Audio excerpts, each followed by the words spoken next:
What if the fears you feel, the shame you carry, and even the beliefs you hold about yourself aren't truth at all, but illusions your mind has been replaying for years? Most people live trapped by hidden patterns without ever realizing they can be broken. In this journey, you'll learn how to turn fear into fuel, transform regret into growth, and reclaim control over your emotions and identity. This isn't just self-help, it's a blueprint for mental freedom. If you're ready to break out of your old patterns and build a stronger mind, make sure to like, subscribe, and hit the bell icon, because what you'll discover here can truly change the way you see yourself forever. Thought subtraction. Most people believe that mental strength comes from adding more affirmations, more positive quotes, more motivational mantras. But the truth is, real clarity often comes from subtraction, not addition.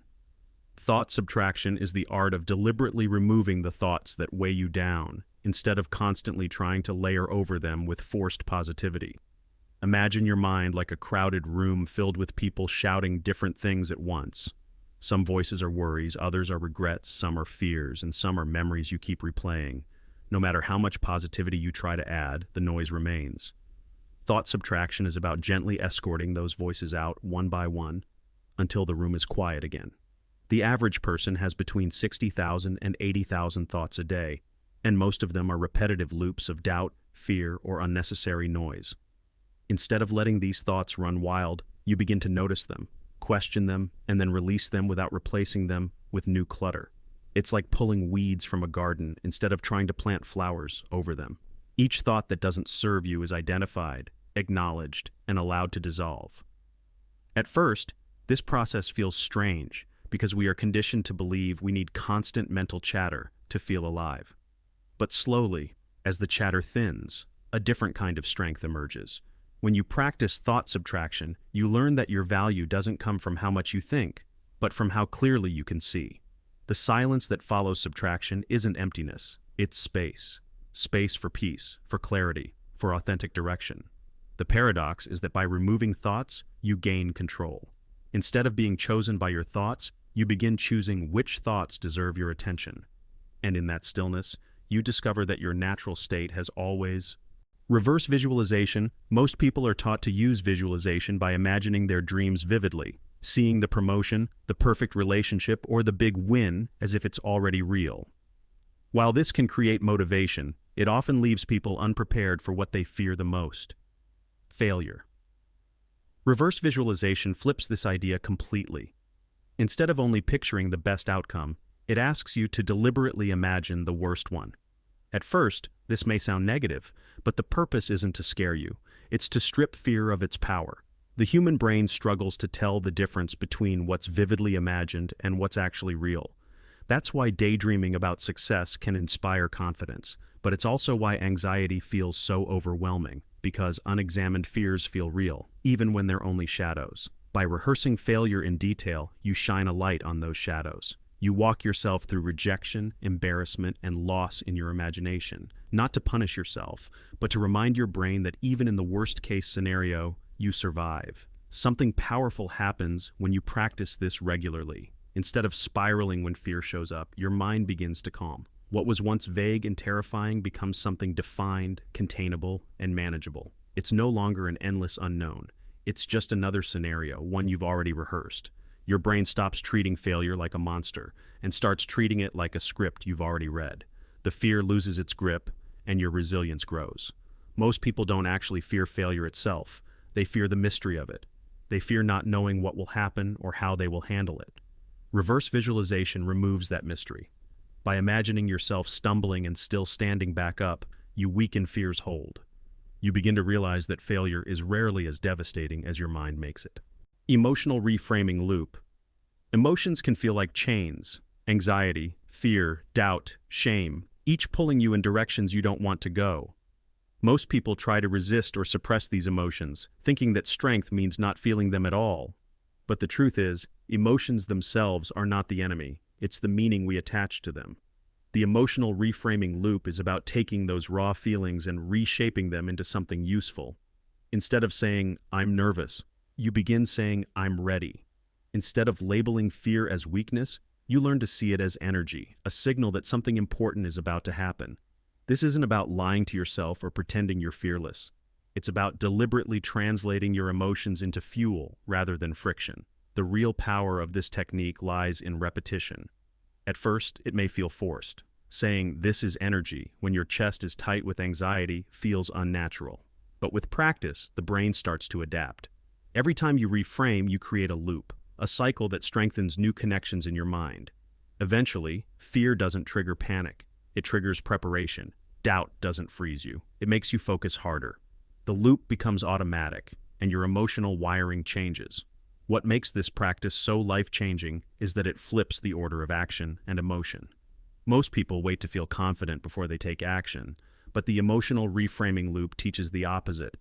You act as though the emotion is useful, and the confidence follows later. You're no longer waiting for the perfect feeling to show up before moving forward. You move first, and the feeling catches up.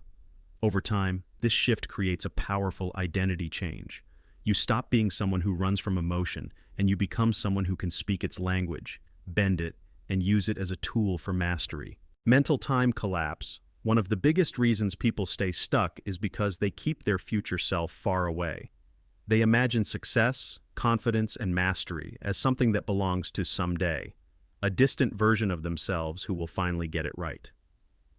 Mental time collapse is about pulling that future self into the present and letting them guide you now. It's not just about seeing where you want to go. It's about embodying it, breathing like it, moving like it, and making decisions as if your future self is already watching. Think of a moment where you're about to quit, hesitate, or freeze in fear. Now imagine your future self, the version of you who already succeeded, standing over your shoulder. What would they tell you? How would they carry themselves in this exact moment? Would they walk away, or would they take the next step? The moment you start channeling that presence, hesitation dies. You stop chasing improvement and start channeling it directly into the now. This trick works because the brain adapts quickly to identity. If you consistently act like the person you want to become, the brain begins to adjust its sense of who you are. It doesn't wait for proof, it rewires itself to match the behavior you repeat. With time, the gap between someday me and today me collapses. You don't wait for more confidence, more skills, or more proof. You live as if you are already that person, and slowly, reality bends to match. Delay the reaction, not the feeling. Most people confuse emotional control with emotional numbness. They think that being strong means not feeling anything at all. But true strength isn't about erasing emotions. It's about controlling when and how you respond to them. Delay the reaction, not the feeling, is the practice of letting yourself feel fully while pausing just long enough before acting. Imagine someone insults you. Anger rises instantly. Your chest tightens, your voice wants to snap, your hands want to react. In that split second, most people let the reaction take over. But if you pause, even for a single breath, you shift the entire outcome. The emotion is still there, raw and alive, but the reaction is delayed. And in that pause, clarity enters. You may still respond, but you'll do it with weight instead of heat, with power instead of panic. This practice builds emotional intelligence because it breaks the link between feeling and impulse. You're not suppressing anger, sadness, or fear. You're allowing yourself to feel them without becoming controlled by them. Over time, that delay grows stronger. You gain the ability to sit with a flame without letting it burn you. The longer you practice, the less you are ruled by your impulses, and the more you become the kind of person who can hold emotions without being owned by them. Reality audit. So much of human suffering isn't caused by reality itself. It's caused by the stories we attach to reality. A look becomes rejection. A delay becomes disaster. Silence becomes judgment. The brain constantly fills in gaps with assumptions, and most of the time, those assumptions are wrong. A reality audit is about questioning those assumptions and asking one powerful question. Is this real, or am I just assuming? When you pause and hold your thoughts under a spotlight, you separate fact from fiction. You stop accepting every assumption as truth and start filtering your mind through evidence. For example, "they're ignoring me" shifts into "they haven't responded yet." "I'm falling behind" becomes "I'm moving slower today." The difference feels small, but it changes your entire emotional state. By practicing reality audits often, you create a mind that no longer reacts to shadows. Instead, it responds to what's actually there. You don't just feel calmer, you become sharper, grounded, and less controlled by fear. Life stops being a storm of assumptions and starts becoming something you can actually navigate. The audit doesn't force silence into your mind. It simply clears away everything that was never true in the first place. Curiosity injection. Fear thrives on certainty. The certainty that something bad will happen. The certainty that you won't be enough. The certainty that the future will be painful. Curiosity, however, dissolves that certainty. You can't be deeply afraid and deeply curious at the same time. Curiosity injection is about using wonder as a weapon against fear. In moments of panic or confusion, instead of asking, "Why is this happening to me?" you begin asking, "What can I learn here?" That single shift changes everything. Fear shuts doors. Curiosity opens them. Fear contracts. Curiosity expands. Even in painful or overwhelming situations, curiosity invites your mind to see it differently. The mistake becomes something to study. The pain becomes a signal to decode, and the fear becomes a question instead of a command. This practice doesn't erase discomfort. It transforms your relationship with it. Instead of running from what scares you, you lean in with curiosity. Over time, fear loses its sharpness because it's no longer something mysterious and uncontrollable. It's something you've learned to study. And when you can study fear, you no longer shrink in the face of crisis. You grow inside it. Identity sculpting, who you believe you are, shapes everything about how you live. Most people think identity is fixed, something you discover rather than something you create. They wait for proof, results, or success before they let themselves believe they're disciplined, confident, or capable. Identity sculpting flips that script. It says your identity is clay, not stone. You shape it through action, not by waiting for validation. Think of your mind as a sculptor and your daily actions as the chisel. Every small behavior, waking up early, finishing a difficult task, saying no when it matters, is a strike against the old mold. At first it feels fake. You may hear the voice in your head saying, "This isn't who I am." But that voice is just outdated software. The more you act like the person you want to become, the more your brain adjusts to match your behavior. Cognitive dissonance forces your mind to align belief with action. If you act disciplined long enough, eventually your brain says, "I guess I am disciplined." Identity sculpting is not about pretending. It's about practicing. You don't wait for evidence. You create evidence. The new identity forms not by chance, but by consistency in the face of doubt. Over time, you stop feeling like you're pretending and start realizing you've become the sculpture you were chiseling all along. Predictive focus anchoring. When chaos hits, most people scramble for clarity in the middle of the storm, and by then, it's already too late.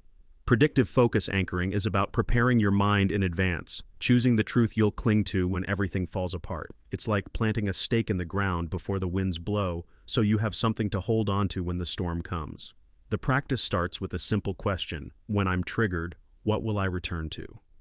It could be a phrase, a mantra, or a grounding truth. Breathe first. Speak second. I'm not my thoughts. I'm the one observing them. I've been here before and I survived. Whatever the anchor is, you rehearse it until it becomes second nature. When stress strikes, your body may still react, your pulse may race, your breath may quicken, but your mind has a grip point. Instead of spiraling into panic, you return to the anchor you planted earlier. Athletes use this before competition, soldiers before battle, speakers before stepping on stage. Over time, the anchor becomes automatic. When the storm comes, you don't get lost. You hold steady because you already decided who you'd be in the moment of pressure. That isn't just focus, it's prophecy. Confidence borrowing. Confidence isn't always something you can summon on command. Sometimes, in the moments you need it most, it feels absent. Confidence borrowing is the art of stepping into someone else's certainty, real or imagined, until you can take action before doubt drags you down. Imagine facing a challenge and asking yourself, what would my mentor do here? What would the strongest version of me do? What would that character I admire choose right now? Then for a moment, you act as if you were them.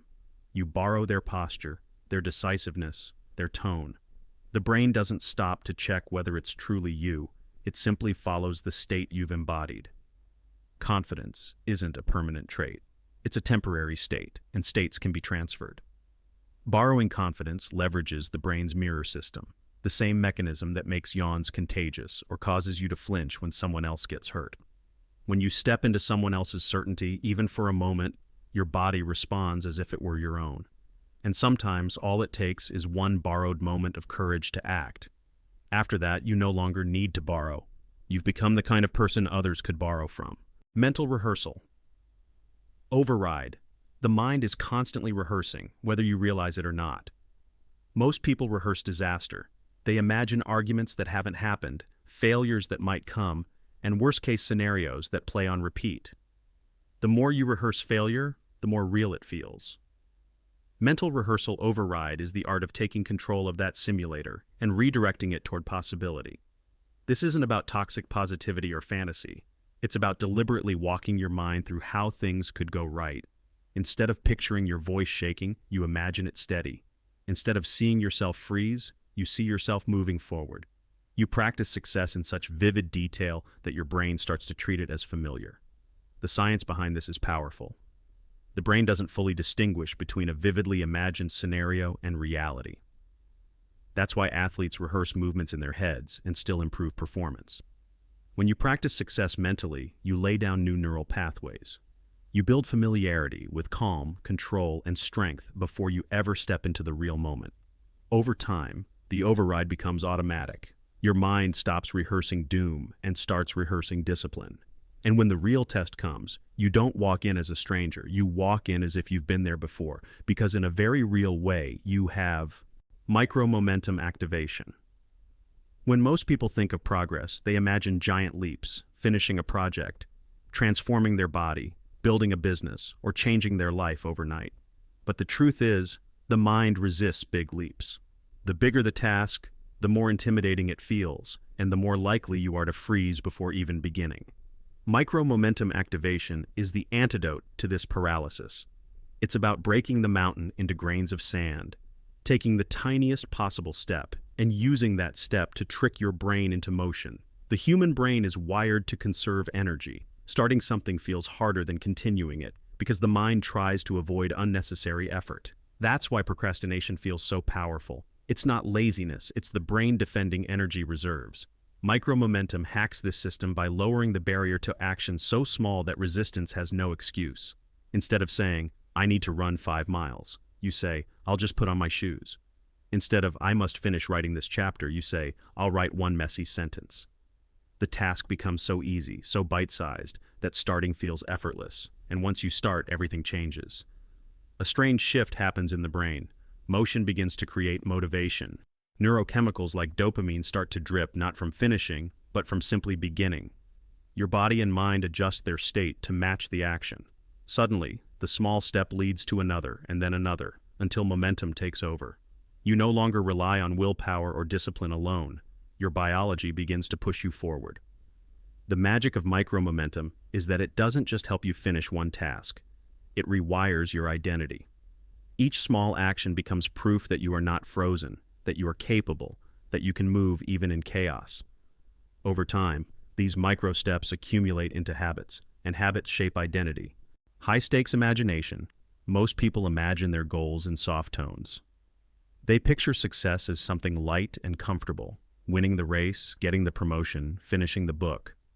While this feels good in the moment, it doesn't always create urgency. The brain treats soft images like background noise. They inspire briefly but fade quickly. High-stakes imagination flips this by raising the emotional intensity. It asks you to imagine your goals as if the cost of failure were personal, urgent, and irreversible. This technique doesn't rely on fear. It relies on intensity. You imagine your child watching you, counting on you not to quit.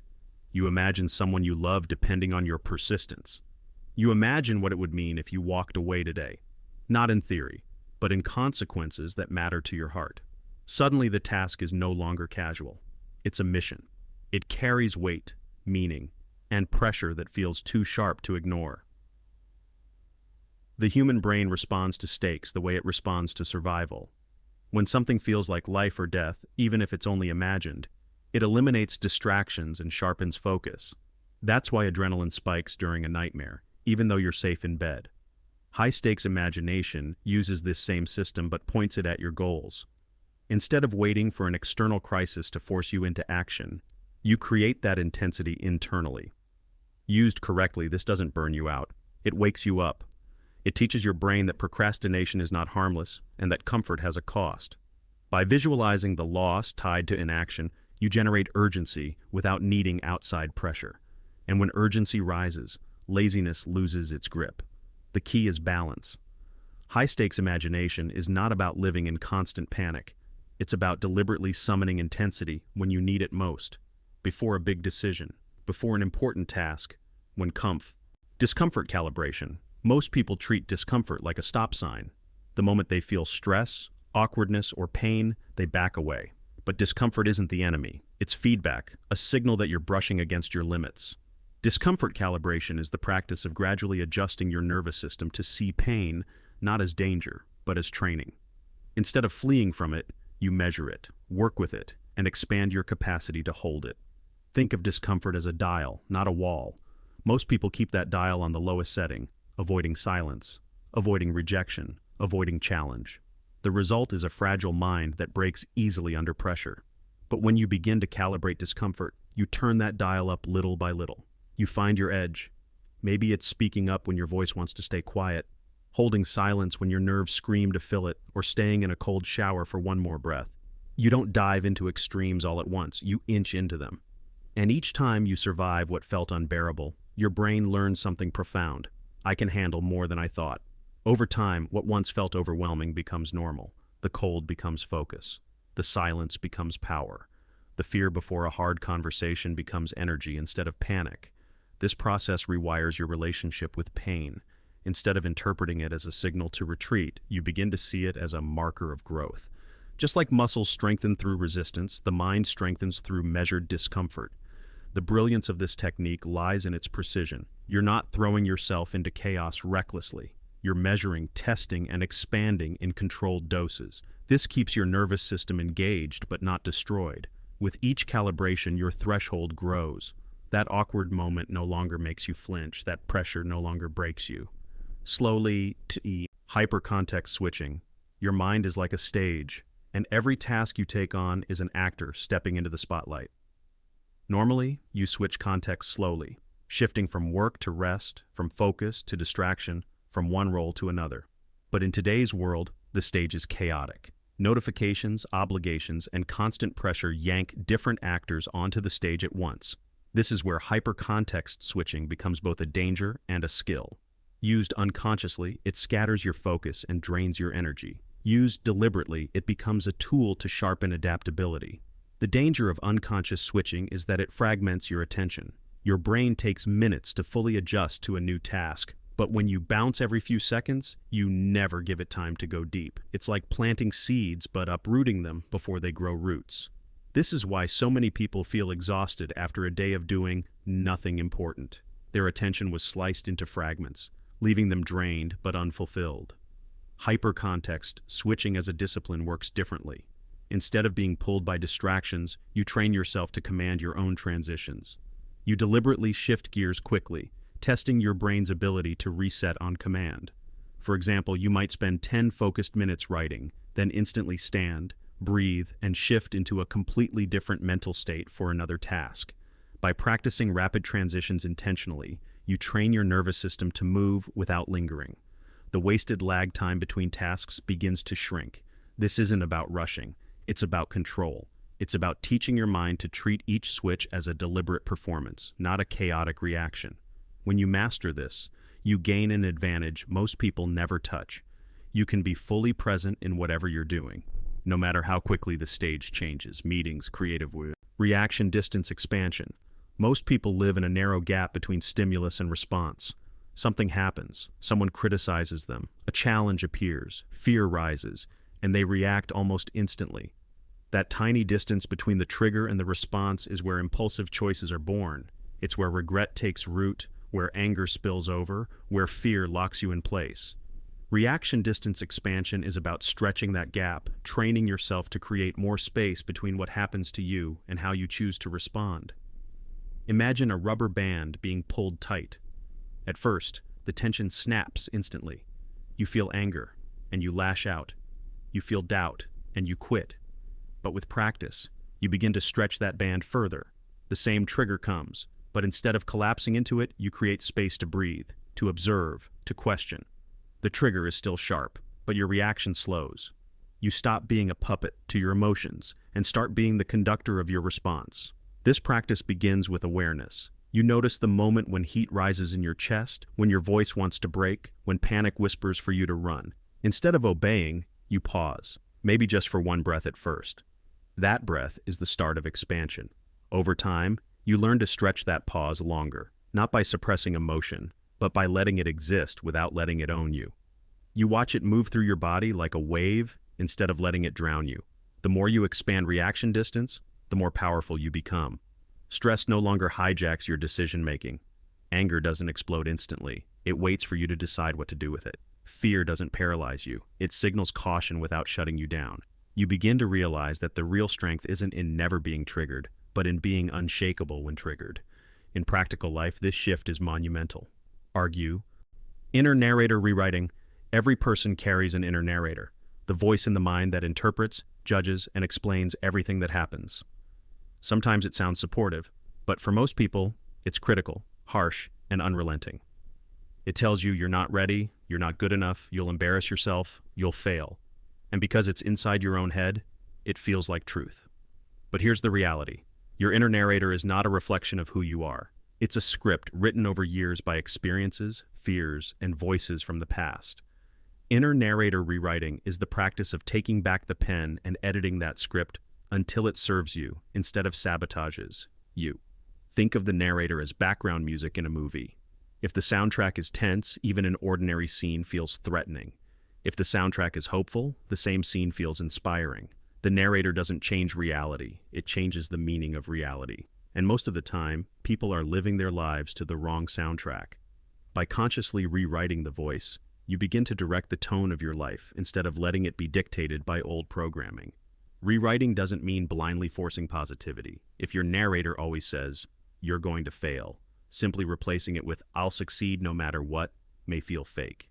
Instead, the process begins with neutrality. You intercept the voice and soften it. "This might be difficult, but I can handle it." You replace cruelty with curiosity. "What can I learn here?" Slowly, the voice that once attacked you begins to shift into one that guides you. You're not pretending. You're retraining. The more you practice, the more natural it becomes.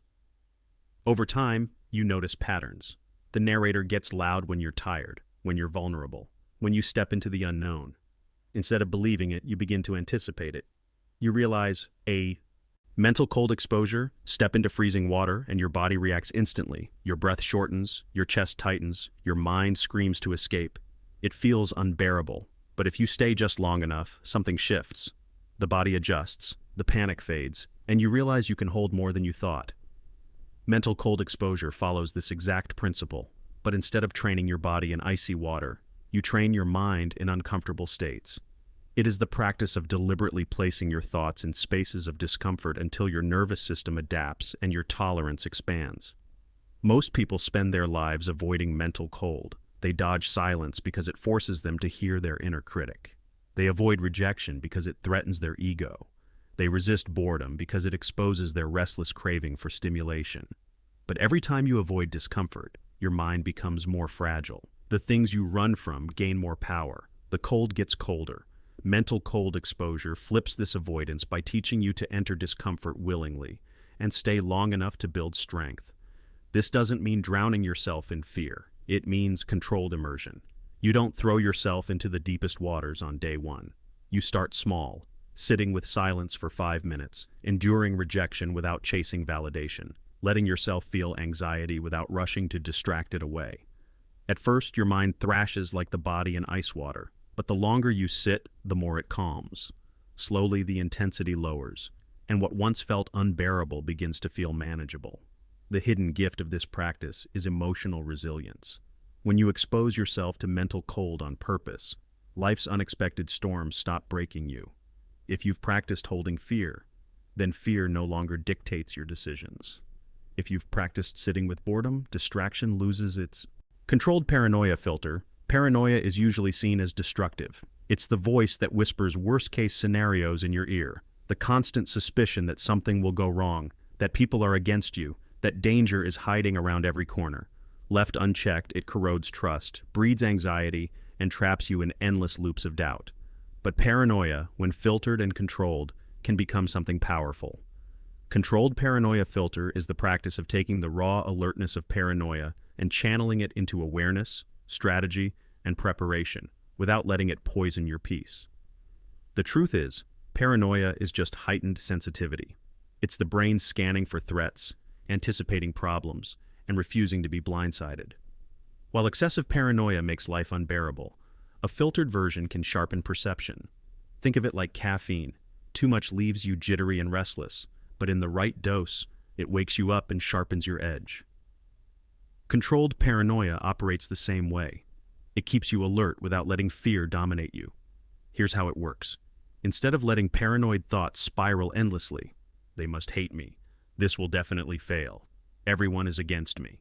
You intercept them and filter them into useful questions. For example, what blind spot might I be missing here? What could go wrong and how can I prepare for it? Is there a way to use this worry as fuel instead of letting it crush me? The paranoia is still there, but instead of controlling you, it becomes a tool for refinement. Great leaders, athletes, and creators often use this unconsciously. The entrepreneur worries competitors are advancing faster, so they double-check their strategy and sharpen their execution. The athlete fears their opponent is training harder, so they put in the extra hour of work. The speaker worries about stumbling on stage, so they rehear. Confidence. Through confession, most people think confidence comes from projecting strength, hiding flaws, and convincing the world that they have everything under control. They wear masks, polish their image, and push down every insecurity in the hope that no one will notice. But paradoxically, this fragile form of confidence often collapses under pressure. The harder you try to hide, the heavier the mask becomes. Confidence through confession takes the opposite path. It teaches that true strength often comes not from hiding weakness, but from admitting it. Confession here doesn't mean exposing every private detail of your life or seeking pity. It means telling the truth when it matters most. It's saying, yes, I feel nervous, instead of pretending you don't. It's admitting, I don't have all the answers yet, instead of forcing authority you don't feel. It's acknowledging, I'm scared, but I'm still here. This kind of honesty doesn't make you look smaller. It makes you more real. And in a world full of pretenders, realness is power.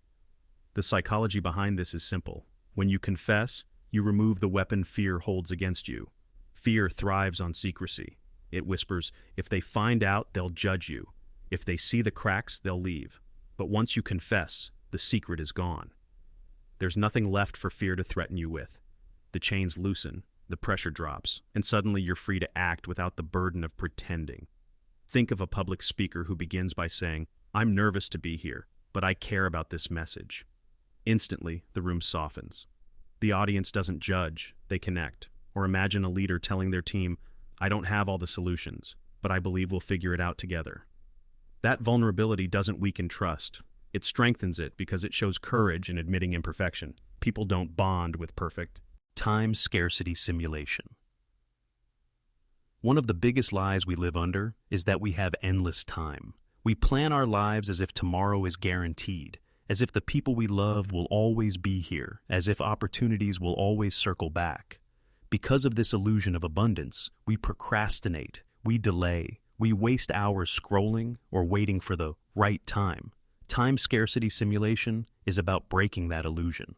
It's about deliberately imagining that your time is shorter than it feels. So, your priorities sharpen, your focus strengthens, and your life regains urgency. Think about how you act when a deadline looms. Suddenly, distractions fade, and you become ruthless with your attention. Tasks that once felt overwhelming now feel urgent, and you move with clarity.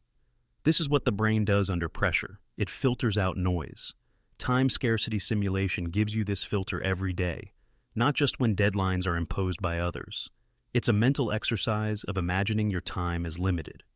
If this were my last week, what would I say no to? If I only had 6 months left, what would I fight to create? If today were my final day, what would actually matter? This is not about becoming morbid or living in fear of death. It's about aligning your choices with truth. Because whether we admit it or not, time is scarce. Every moment we spend distracted or disconnected is a moment we will never get back. Simulation forces you to feel that truth now, instead of waiting for a crisis to remind you later. When practiced consistently, something powerful happens. Procrastination loses its grip. The thought of wasting hours on meaningless things becomes unbearable. You no longer postpone hard conversations because you realize time won't always allow for them. You stop waiting for the perfect time to start your project because you see that time itself is never perfect. It is only ever now. Even relationships shift. You hold your loved ones closer, speak with more honesty, forgive faster, and waste less energy on pride. This simulation also transforms ambition. Instead of scattering your energy across dozens of shallow pursuits, you cut ruthlessly and double down on what matters. You stop chasing everything and start building something. You stop living like time is cheap and start living like it's priceless. And when you do, the quality of your life skyrockets. Not because you gained more time, but because you finally started using the time you already had. The truth is, time scarcity isn't a simulation, it's reality. None of us have as much time as we believe. Practicing this daily keeps you awake, alert, and aligned. It makes every choice feel heavier, but in the best way, because you begin to realize that wasting time isn't harmless. It's the most expensive mistake you can make. And when you live with this awareness, you stop drifting and start directing. You live urgently, not recklessly, but with the fire of someone who knows that every moment counts. Inner critic name game. Inside every mind lives a voice that never seems to rest, the inner critic. It points out flaws, magnifies mistakes, and whispers doubts at the worst possible moments. It tells you you're not ready, not capable, not deserving. And because it speaks in your own voice, it feels like truth.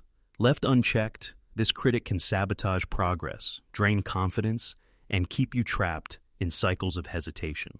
The inner critic name game is a way to strip that voice of its power by giving it a name, a face, and a personality that separates it from your true self. The psychology behind this is simple. When thoughts are fused with identity, they control you. I'm a failure feels final, like a fact. But when you rename that thought as the voice of doubtful Dan or critical Carla, you create distance.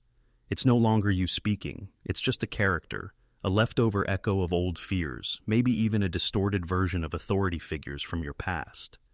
This separation lets you argue back, laugh at it, or ignore it without feeling like you're betraying yourself. Imagine you're about to start a new project and the voice pipes up, "You'll mess this up like last time." Instead of spiraling, you smirk and say, "Thanks for your input, Larry, but I'm still moving forward." By naming the critic, you shrink it from an all-powerful judge into a cartoon character playing the same tired lines.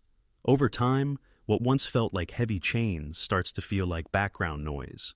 This practice works because humor and distance weaken fear. The brain struggles to take seriously something it can laugh at. When you mock the critic's voice, exaggerate it, or even picture it in a silly costume, you rob it of authority. It becomes just another voice in the room, not the one holding the gavel. And when the critic loses authority, you regain control. The deeper effect is identity clarity. Once you've named the critic, you begin to notice the difference between you and it. You realize that the voice that tells you to quit, to hide, to shrink isn't you at all. It's just noise. And if it isn't you, you don't have to obey it. This realization is life-changing. You stop confusing self-doubt with self-truth. You stop mistaking fear for wisdom. You stop mistaking the inner critic for your real identity. Over time, something amazing happens.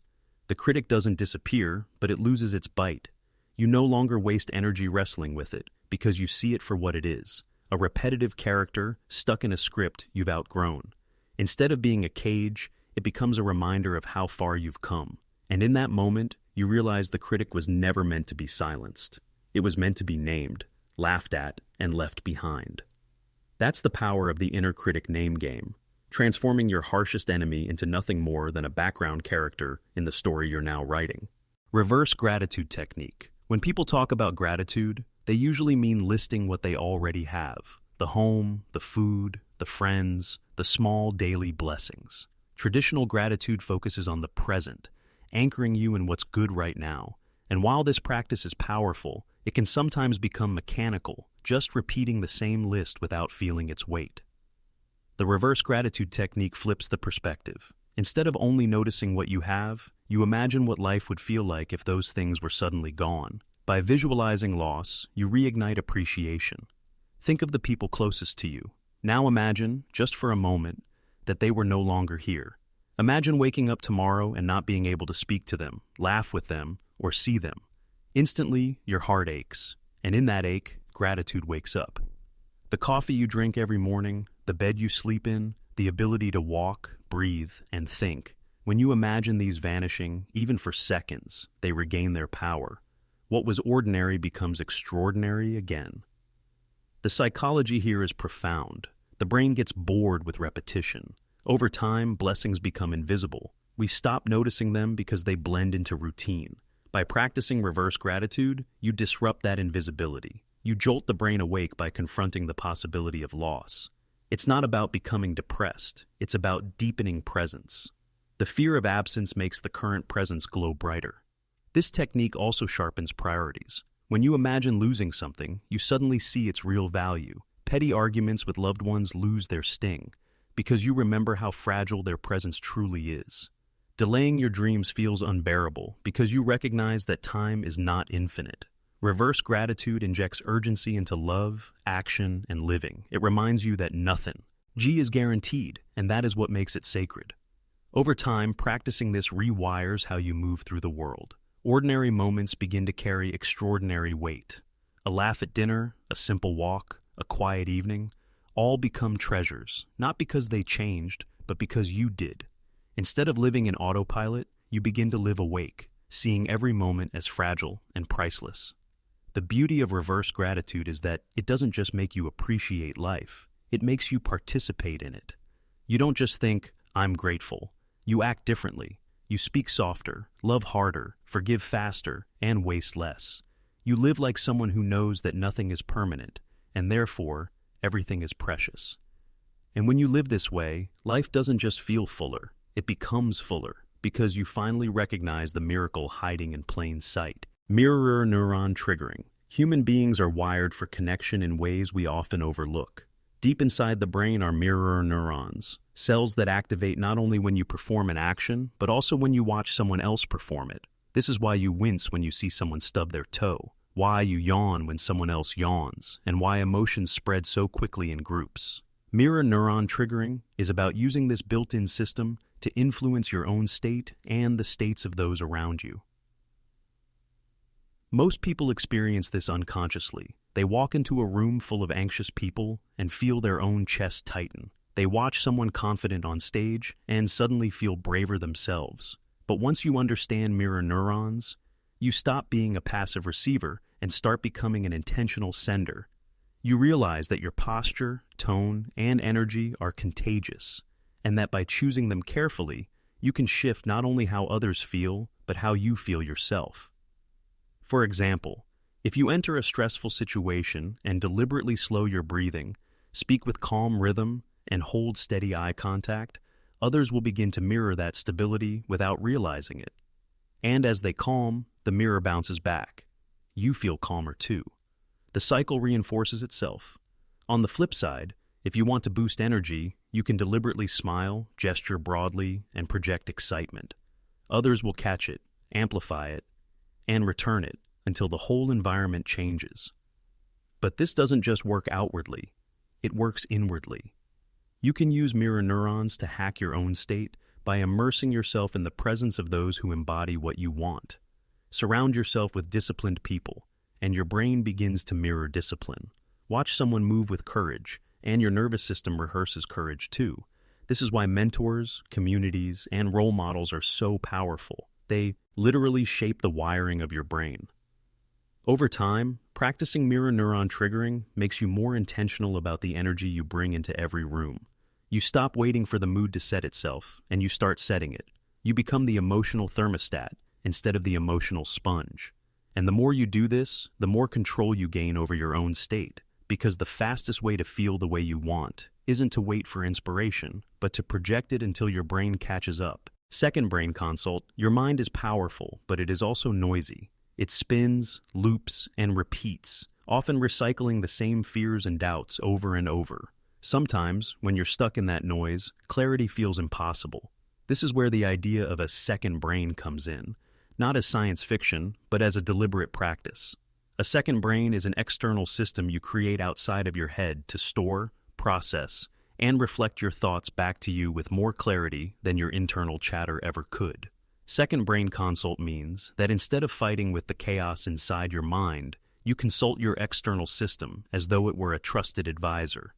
Think of it like this. When thoughts live only in your head, they distort, they overlap, they grow louder, they gain emotional weight they don't deserve. But when you extract those thoughts onto paper, into a journal, onto a digital system, or even spoken out loud, they transform. They become objects you can observe instead of storms you are drowning in. Suddenly, what felt massive and overwhelming becomes specific and containable. The second brain doesn't carry your emotions, it carries your facts. This practice isn't just about writing lists or keeping notes, it's about building an external ally. The second brain becomes your mirror. When you feel lost, you don't rely on your stressed and scattered thoughts. You open the system you've built, where your priorities, values, and past lessons live clearly. For example, when self-doubt rises, you can consult past evidence you've stored, achievements, patterns of resilience, reminders of what you've overcome before. When fear clouds your judgment, you can consult a record of your long-term goals and realign with what actually matters. The true power of this practice is that it removes decision-making from the chaos of the moment. Instead of acting on impulse or panic, you act based on a system you trust. The second brain doesn't forget, doesn't distort, doesn't collapse under emotion. It holds the truth you gave it when you were calm. That truth becomes your compass when storms hit.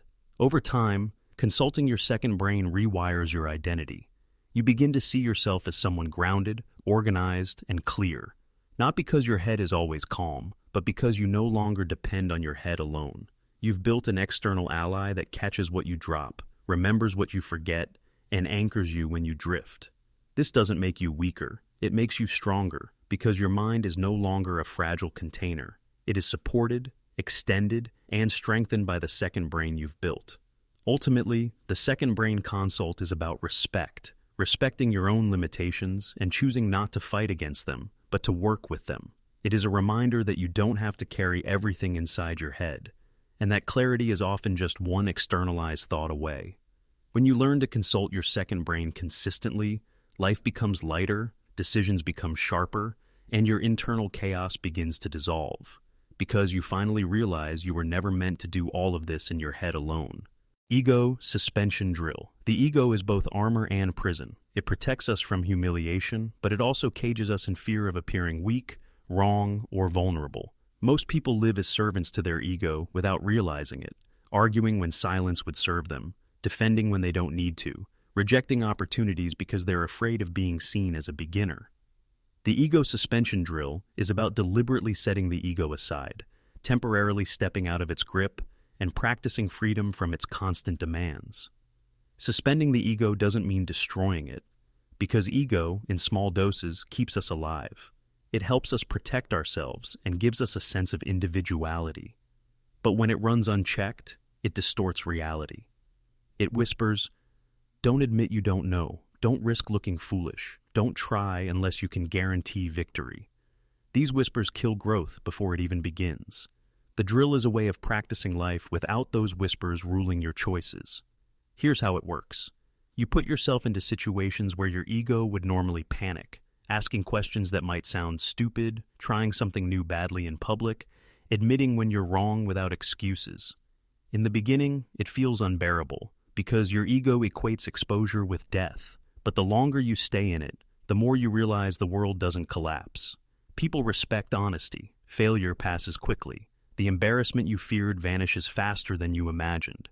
Each time you suspend your ego, you gain something rare, liberation. You're no longer dragged around by the fear of how others see you. You begin to take risks more freely, learn more openly, and connect with people more honestly. And ironically, this vulnerability doesn't make you look weak. It makes you magnetic. Because in a world where everyone is busy pretending, the person who suspends ego radiates authenticity. Over time, this drill reshapes identity.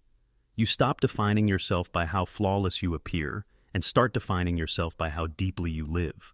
Confidence shifts from, "I must always look strong," to, "I am strong enough to admit weakness."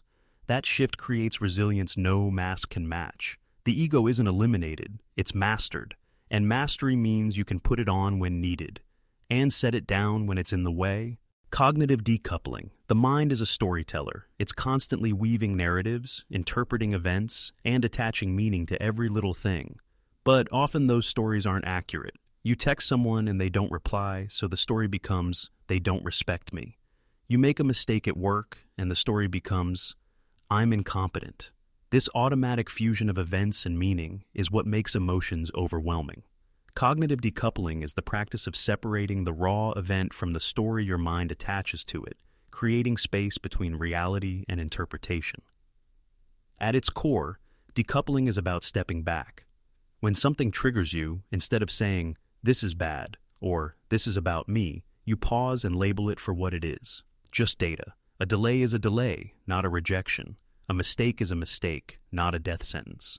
By decoupling, you strip the situation of the false emotional weight your mind is so eager to throw on top of it. This isn't denial, it's clarity. You're not pretending the situation doesn't matter. You're refusing to let the first story your brain creates be the final one. You give yourself room to question. What else could this mean? What am I assuming? What's fact and what's fiction? In that pause, panic loses its grip. You realize you don't have to accept your brain's first draft of reality. You can edit. With practice, this changes everything. Suddenly, you're not hostage to every thought. Anger doesn't own you because you recognize that your interpretation fuels it. Fear doesn't paralyze you because you see it as a signal, not an absolute truth. Even shame begins to dissolve because you realize it's often based on imagined judgments rather than actual ones. The real gift of cognitive decoupling is freedom. It doesn't mean you never feel. It means you finally know the difference between feeling and fact. You stop confusing emotions with reality. You stop reacting to shadows as if they were walls. Life becomes lighter, not because challenges disappear, but because you stop carrying the weight of unnecessary stories. In time, you learn that you don't have to believe every thought your mind produces. You can let thoughts pass like clouds across the sky, noticed but not obeyed. And once you master that, you stop being a prisoner of your narratives and start being the author of them. Voluntary vulnerability initiation. Most people wait until life forces them into vulnerability, until failure strips away their pride, until heartbreak cracks them open, until circumstances leave them exposed. They see vulnerability as weakness, something to be avoided at all costs, only endured when they have no choice. But voluntary vulnerability initiation flips the script. It means choosing to step into exposure before life throws you there, deliberately practicing openness to build resilience, authenticity, and trust. Vulnerability is powerful because it shatters illusions. When you admit you're scared, when you confess you don't know everything, when you share parts of yourself you'd rather hide, you risk judgment, but you also invite connection. People don't fall in love with your perfection, they bond with your honesty. And when you choose vulnerability on purpose, you stop waiting for circumstances to rip away your armor. You take it off yourself. That's freedom. The practice starts small. Maybe you admit in a meeting that you don't have all the answers, instead of faking certainty. Maybe you tell a friend how much you appreciate them, even though it feels awkward. Maybe you share a creative idea knowing it might be rejected. Each act of voluntary vulnerability feels like stepping into cold air, sharp, uncomfortable, exposing. But every time you survive it, the fear shrinks. You learn that judgment doesn't kill you, that rejection doesn't define you, and that honesty makes you lighter, not heavier. Over time, this becomes an initiation into deeper strength. Because vulnerability isn't the opposite of power, it's the birthplace of it. When you voluntarily expose yourself, shame loses its grip, and fear loses its leverage. You realize you're strong not because you hide your cracks, but because you stand unashamed in them. And from that place, you don't just survive, on action, you thrive in it. People feel your authenticity, and trust becomes natural, not forced. Voluntary vulnerability initiation transforms the way you see yourself. You no longer fear being seen fully, because you have already shown yourself fully. There is no mask left to maintain, no secret weight left to carry. What remains is honesty, resilience, and the quiet strength of someone who knows they can stand uncovered and still remain whole. Mental pattern interruption.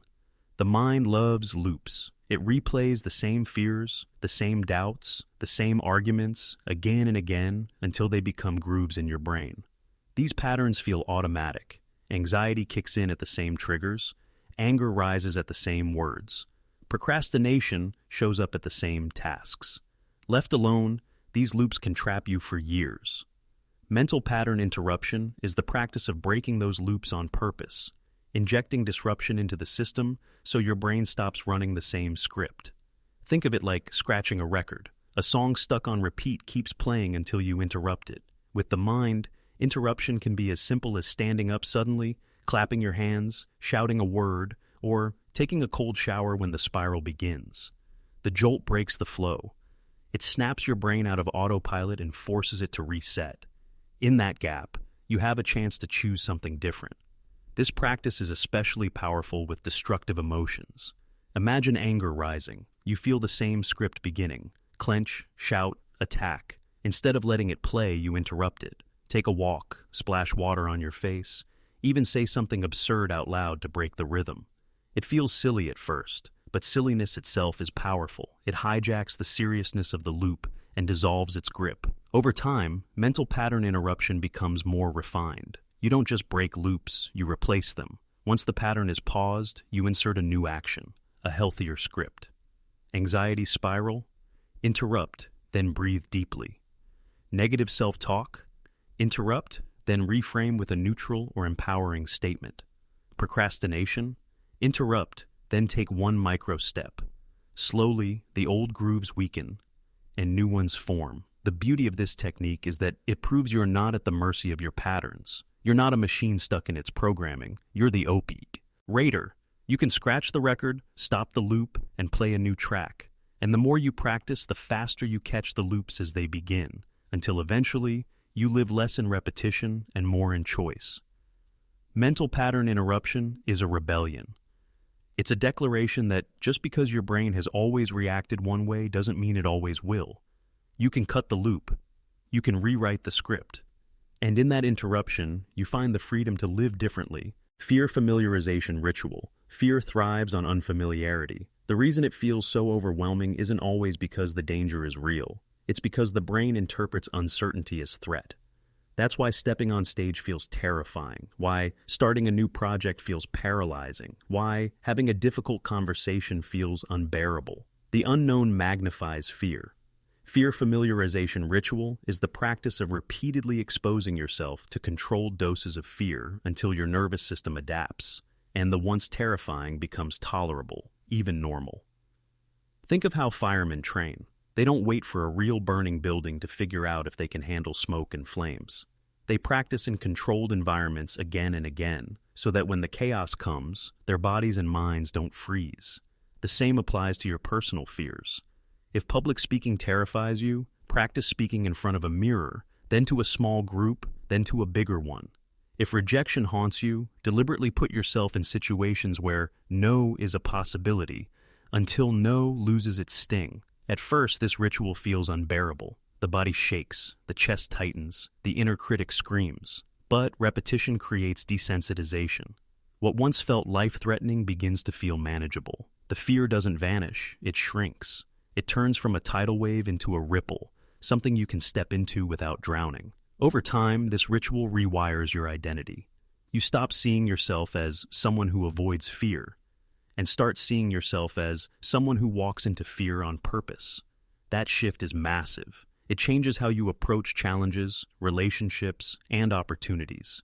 You stop waiting for courage to appear magically. You build it brick by repeatedly meeting fear until it becomes familiar ground.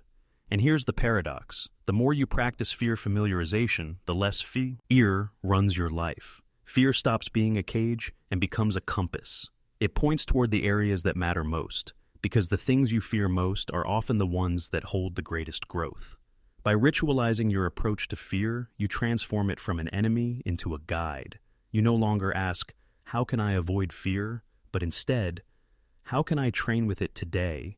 Daily self-obituary.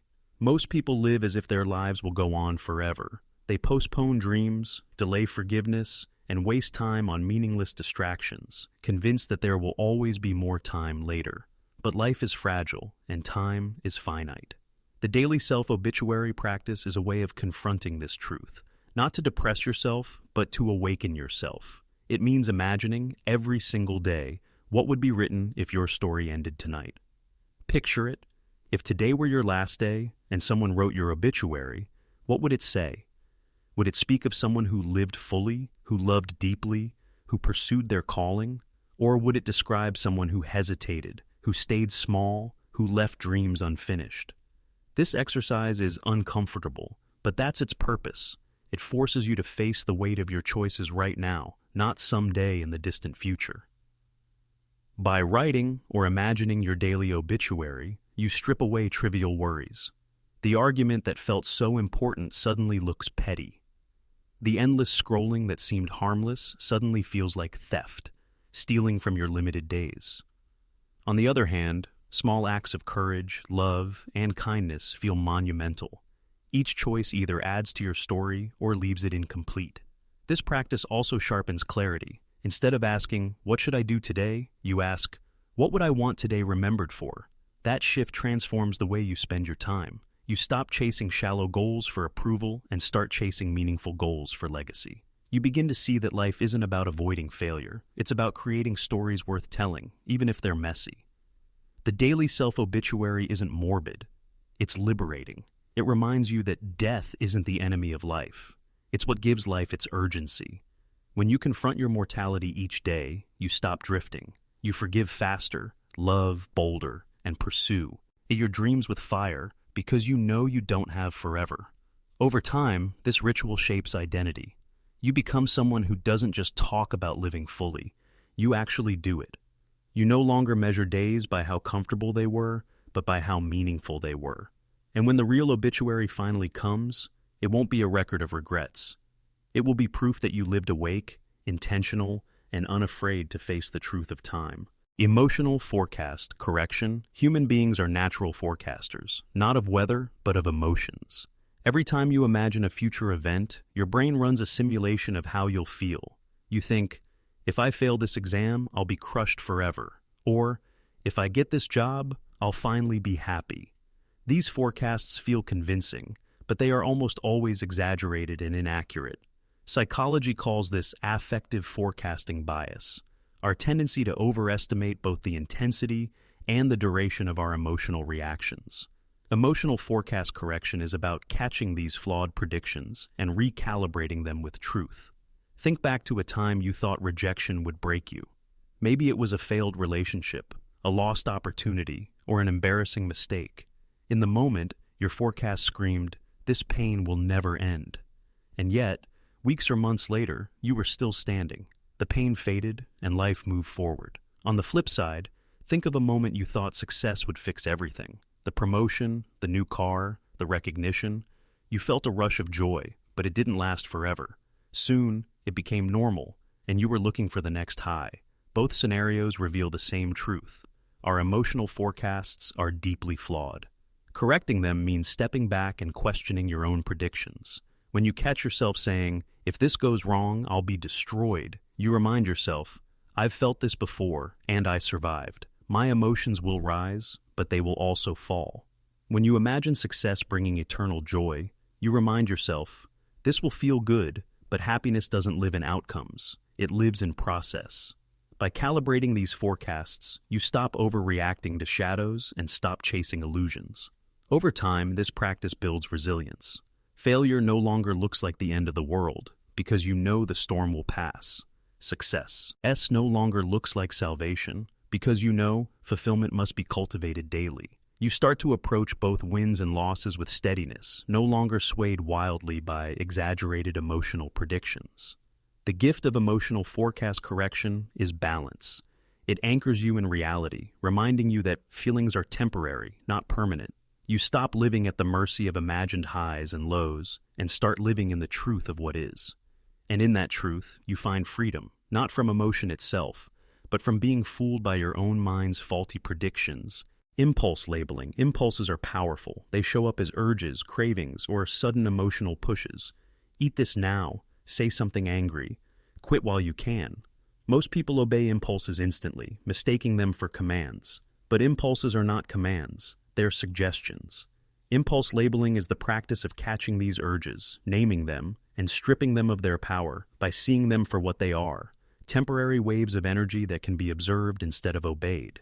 When you feel an impulse rising, your natural instinct is to act immediately. The urge feels urgent, as if not obeying it will be unbearable. But when you pause and label it, this is just an anger impulse. This is a craving impulse. This is a fear impulse. Something shifts. The act of naming creates distance. Suddenly, you're not inside the urge, you're outside, watching it. That perspective dissolves its power. Labeling works because it engages the rational part of the brain. The moment you describe the impulse, you shift activity from the emotional centers into the language centers, weakening its grip. The craving doesn't vanish, but it loses its authority. You no longer feel like, I must do this now, but instead, I am experiencing the sensation of wanting to do this. That subtle shift is the difference between control and compulsion. Over time, this practice reveals a deeper truth.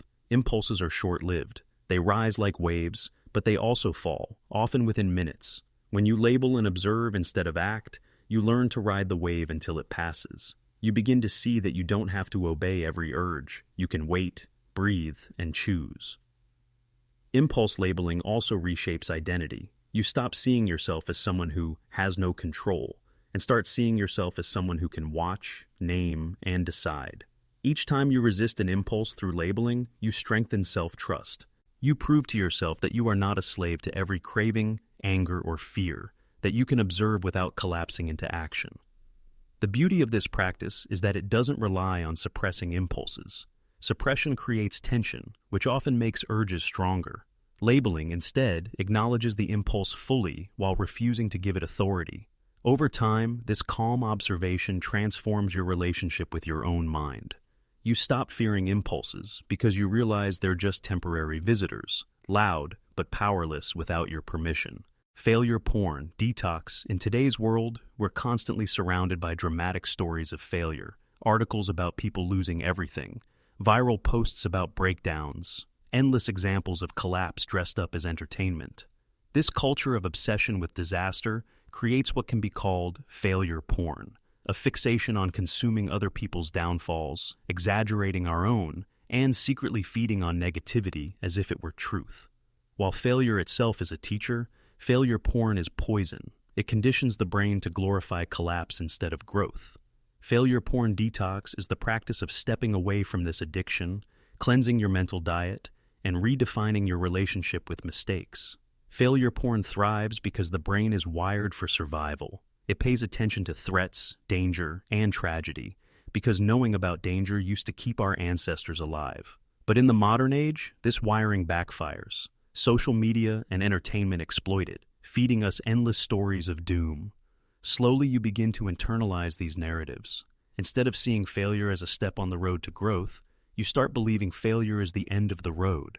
Instead of daring to try, you hesitate, fearing that your attempt will become another tragic story. The detox begins with awareness. Ask yourself, what content do I consume daily? Is it filled with narratives of destruction that keep me afraid, or with stories of resilience that keep me alive? Detoxing means deliberately cutting the steady stream of negative fixation and replacing it with balanced exposure. Not just success porn, where everything looks perfect, but real nuanced stories of progress, where failure is part of the journey, not the final destination.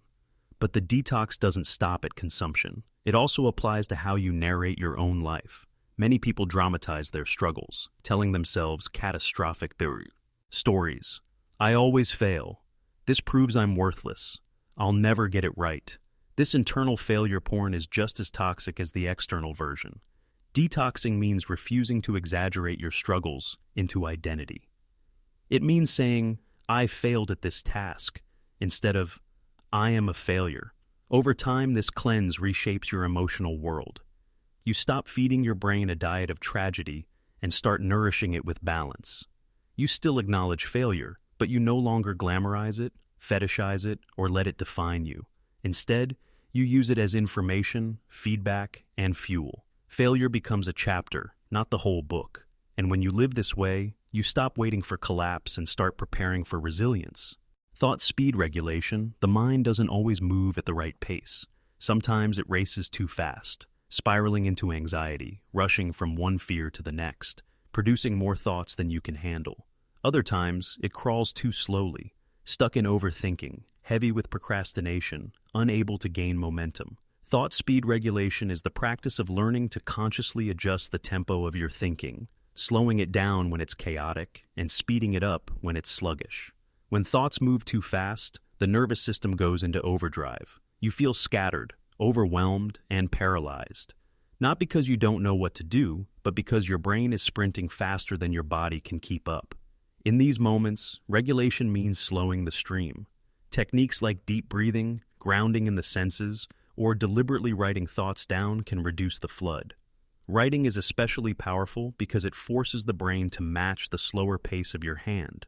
Suddenly, the storm of racing thoughts becomes orderly sentences, and clarity returns. When thoughts move too slow, the danger is different. Sluggish thinking feels like dragging your feet through mud. Tasks pile up, motivation disappears, and you convince yourself you'll start later. Here, regulation means speeding up the rhythm. You can do this by creating micro-deadlines, using timers, or injecting physical energy like exercise or cold exposure to shock your nervous system into alertness. Once the body accelerates, the mind follows. What makes this practice powerful is that it treats thought speed like a dial instead of a fixed setting. Most people let their thoughts run them, either drowning in overdrive or stuck in delay. Regulation reminds you that you can adjust. You are not trapped in the speed your brain defaults to. You can slow it, you can accelerate it, you can shift it. Over time, tearing, this creates a new kind of resilience. Stressful situations no longer overwhelm you because you know how to slow the flood. Sluggish mornings no longer ruin productivity because you know how to inject urgency. You become the conductor of your mental tempo, not the prisoner of it. And in that mastery, life feels different, less chaotic, less heavy, more deliberate. The truth is, thought speed is one of the most underestimated dimensions of mental health. By learning to regulate it, you don't just think differently, you live differently. You stop being dragged at the mercy of your own mind and start directing it like an instrument, adjusting the rhythm depending on the song you need to play. That's the power of thought speed regulation, transforming chaos into clarity and inertia into momentum. Ultra-presence focusing. Presence is simple in theory, but rare in practice. Most people drift through their days half-absent, their minds split between what already happened and what might come next. They eat meals while scrolling, talk to loved ones while daydreaming, work on tasks while replaying arguments in their heads. This constant split robs life of its richness and drains performance. Ultra-presence. Focusing is the discipline of collapsing all that noise into the now, of experiencing each moment so fully that time slows, clarity sharpens, and distractions lose their grip. Presence isn't passive, it's an active fight. Your brain naturally wanders because it evolved to scan for threats and opportunities, but ultra-presence means overriding that survival default and anchoring fully into the current moment. When you train this skill, ordinary experiences transform. A simple walk outside becomes vivid. The crunch of gravel under your shoes, the texture of air on your skin, the rhythm of your breath. A conversation becomes electric. You're not waiting to speak, you're truly hearing every word, catching the nuance of tone and expression.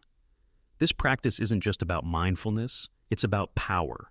Ultra-presence is the secret behind flow states, the zones athletes and artists enter where they perform effortlessly at their peak. In these states, the self-conscious mind fades, and action feels smooth, natural, unbroken. By practicing ultra-presence in small daily moments, you train your nervous system to access this state more often, until it becomes a natural part of how you live. The benefits ripple outward. Stress weakens because worry can't survive in the now. It only lives in past and future. Regret dissolves because your focus isn't on what already slipped away, but on what is here. Even fear shrinks because most fears exist in imagined futures, not in the present. The more present you become, the more grounded, calm, and alive you feel. Over time, ultra-presence focusing doesn't just improve performance, it transforms identity. You stop being someone who is always elsewhere, and you become someone who inhabits life fully.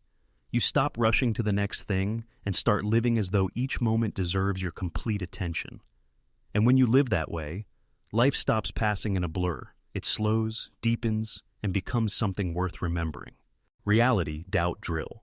Most people take their perceptions for truth. If they feel afraid, they assume danger must be near. If someone looks at them strangely, they assume judgment.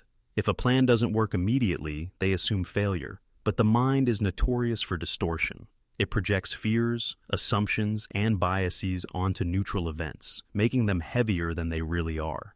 The reality doubt drill is about systematically questioning those assumptions, treating your first perception not as truth, but as a hypothesis that needs testing. Here's how it works. When a thought strikes, especially one heavy with fear or negativity, you don't accept it at face value. You ask, what evidence do I actually have? What else could this mean? Am I reacting to facts or to a story my brain is inventing? This drill turns every thought into a witness on trial. Instead of letting it declare guilt immediately, you force it to present proof. And often you realize there is none. For example, someone doesn't reply to your message. The mind says, they're ignoring me. But the drill forces you to list other possibilities. They're busy, they didn't see it, they're overwhelmed themselves. Instantly, the emotional weight lightens, because the story of rejection no longer feels inevitable. Another example, you feel anxious before a presentation. Your mind insists, I'm going to fail. The drill pushes you to question, have I failed every time, or am I ignoring the times I succeeded? Again, fear loses its certainty. The beauty of this practice is that it doesn't require you to eliminate negative thoughts. It only requires you to doubt them. Doubt is enough to weaken their grip. Once you see that your brain's first draft of reality isn't always true, you stop being a hostage to it. You stop reacting blindly and start responding with clarity. Over time, this drill builds mental toughness. Life still throws challenges, but your mind no longer treats every shadow like a monster. You become skeptical of your own distortions, and that skepticism saves you from spirals of fear, anger, and shame. Instead of drowning in illusions, you pause, test, and reset. The ultimate gift of the reality doubt drill is freedom. The freedom to live in reality instead of inside the stories your brain invents. Because once you learn to question your mind, you discover a truth most people never realize. Not every thought is worth believing. Outcome, indifference, conditioning. Most people live chained to outcomes. They measure their worth by whether they win or lose, succeed or fail, get accepted or rejected. This attachment creates constant tension. If things go well, they soar temporarily. If things collapse, they crash completely. Outcome, indifference. Conditioning is the practice of loosening that grip, training yourself to act boldly without being enslaved by the result. It's not about apathy, it's about freedom. The root of suffering isn't the event itself, it's the attachment to how it must turn out. You study hard and expect perfect grades. Anything less feels like defeat. You put yourself out there and expect validation. Silence feels unbearable. This rigid dependence makes your happiness fragile, always tied to forces beyond your control. Outcome. Indifference breaks this fragility by shifting focus from results to process. You learn to love the act itself, the discipline, the attempt, the growth, independent of whether the world crowns you or criticizes you. This conditioning begins small. You practice detaching by deliberately entering situations where results are uncertain. You apply for opportunities without clinging to acceptance. You share your work without obsessing over praise. You push yourself into challenges where failure is possible, and you reframe. The outcome doesn't define me, showing up does. Over time, this rewires the nervous system. You stop hesitating out of fear of failure because failure no longer equals death. It equals training. The paradox is powerful. When you stop obsessing over outcomes, you often perform better. Pressure dissolves. Fear shrinks. You move freely, creatively, courageously, because you are no longer carrying the weight of perfection. Like an athlete in flow, you're fully in the act, not in the scoreboard. Eventually, outcome indifference reshapes identity. You no longer see yourself as someone who succeeds only when results agree with you. You see yourself as someone who succeeds every time you step into the arena, regardless of outcome. That mindset makes you unstoppable, because the world can no longer manipulate you with fear of loss or lust for approval. You are free.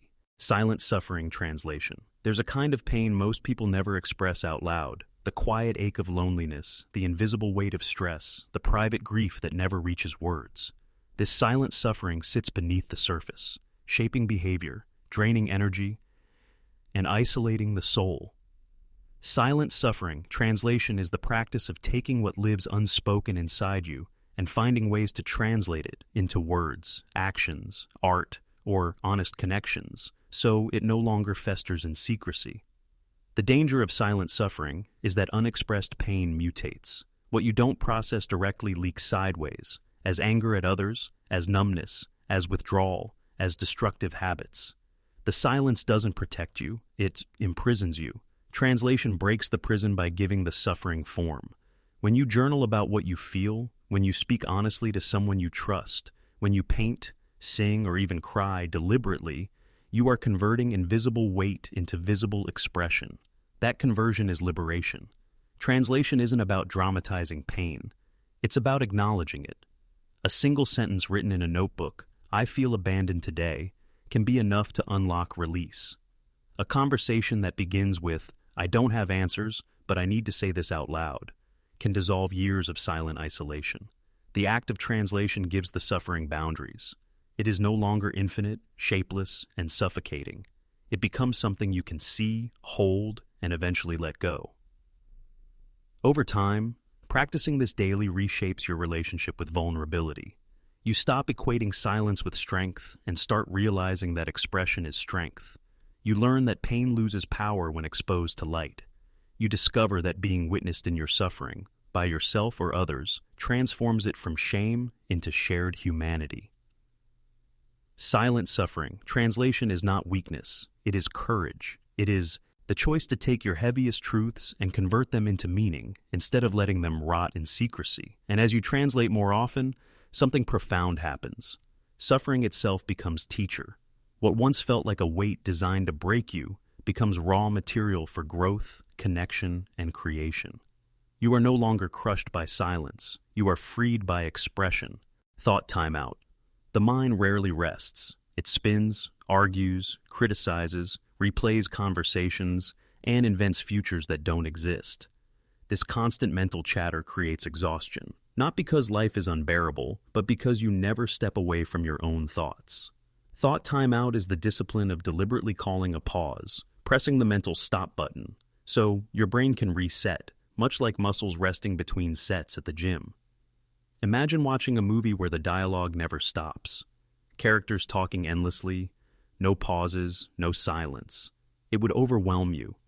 Yet that's how most people live inside their own heads. They let thoughts run without breaks, convinced that thinking more equals solving more. But often, overthinking creates fog instead of clarity. Thought timeout is about reclaiming silence, breaking the loop, and allowing space for perspective to return. The practice is simple but not easy. When your mind spirals, you declare, "Time out." You can do this through breathwork, stepping outside, closing your eyes, or even setting a timer for 2 minutes of complete stillness. In that pause, you refuse to engage with thoughts. You don't argue with them, analyze them, or push them away. You simply step out, like leaving a noisy room. At first, the chatter will resist, demanding attention. But the longer you practice, the more you realize. The mind calms itself when you stop feeding it. This timeout doesn't solve problems directly. It prepares you to solve them. By stepping away, your nervous system relaxes, your perspective widens, and often the solution you were forcing reveals itself naturally. Just as silence makes music possible, mental pauses make wisdom possible. Without them, you're stuck in noise. Over time, this ritual builds resilience. Stress no longer dominates you because you've built a mechanism to pause it. Anxiety no longer escalates endlessly because you've learned to interrupt the cycle. You stop being dragged by every thought and start choosing when to listen. The result is not emptiness, but clarity, a mind sharp enough to act because it knows when to rest. Thought timeout isn't weakness, it's mastery. It's proof that you're not enslaved by constant thinking. You can pause, reset, and step back into life refreshed. The more you practice, the more you realize the truth. Silence is not absence, it is power. Internal locus lock, one of the greatest divides in human psychology, is between people who believe life happens to them and people who believe life happens through them. The first group lives at the mercy of circumstances, blaming luck, society, other people, or fate. The second group lives from an internal locus of control, a mindset that says, "I cannot control everything, but I can control my response. Internal locus lock is the practice of securing this mindset so deeply that no external chaos can shake it loose. When your locus of control is external, you live like a leaf in the wind, tossed around by opinions, setbacks, and events. If someone criticizes you, your self-worth collapses. If the economy dips, you decide your future is doomed. If luck doesn't favor you, you give up. But when your locus is internal, you anchor differently. You say, I cannot control the storm, but I can control how I sail. The storm still rages, but you're no longer defined by it. Locking this mindset requires constant practice. It begins by catching language that gives away power. Phrases like, they made me angry, or I had no choice. Instead, you reframe, I felt anger and I chose my response.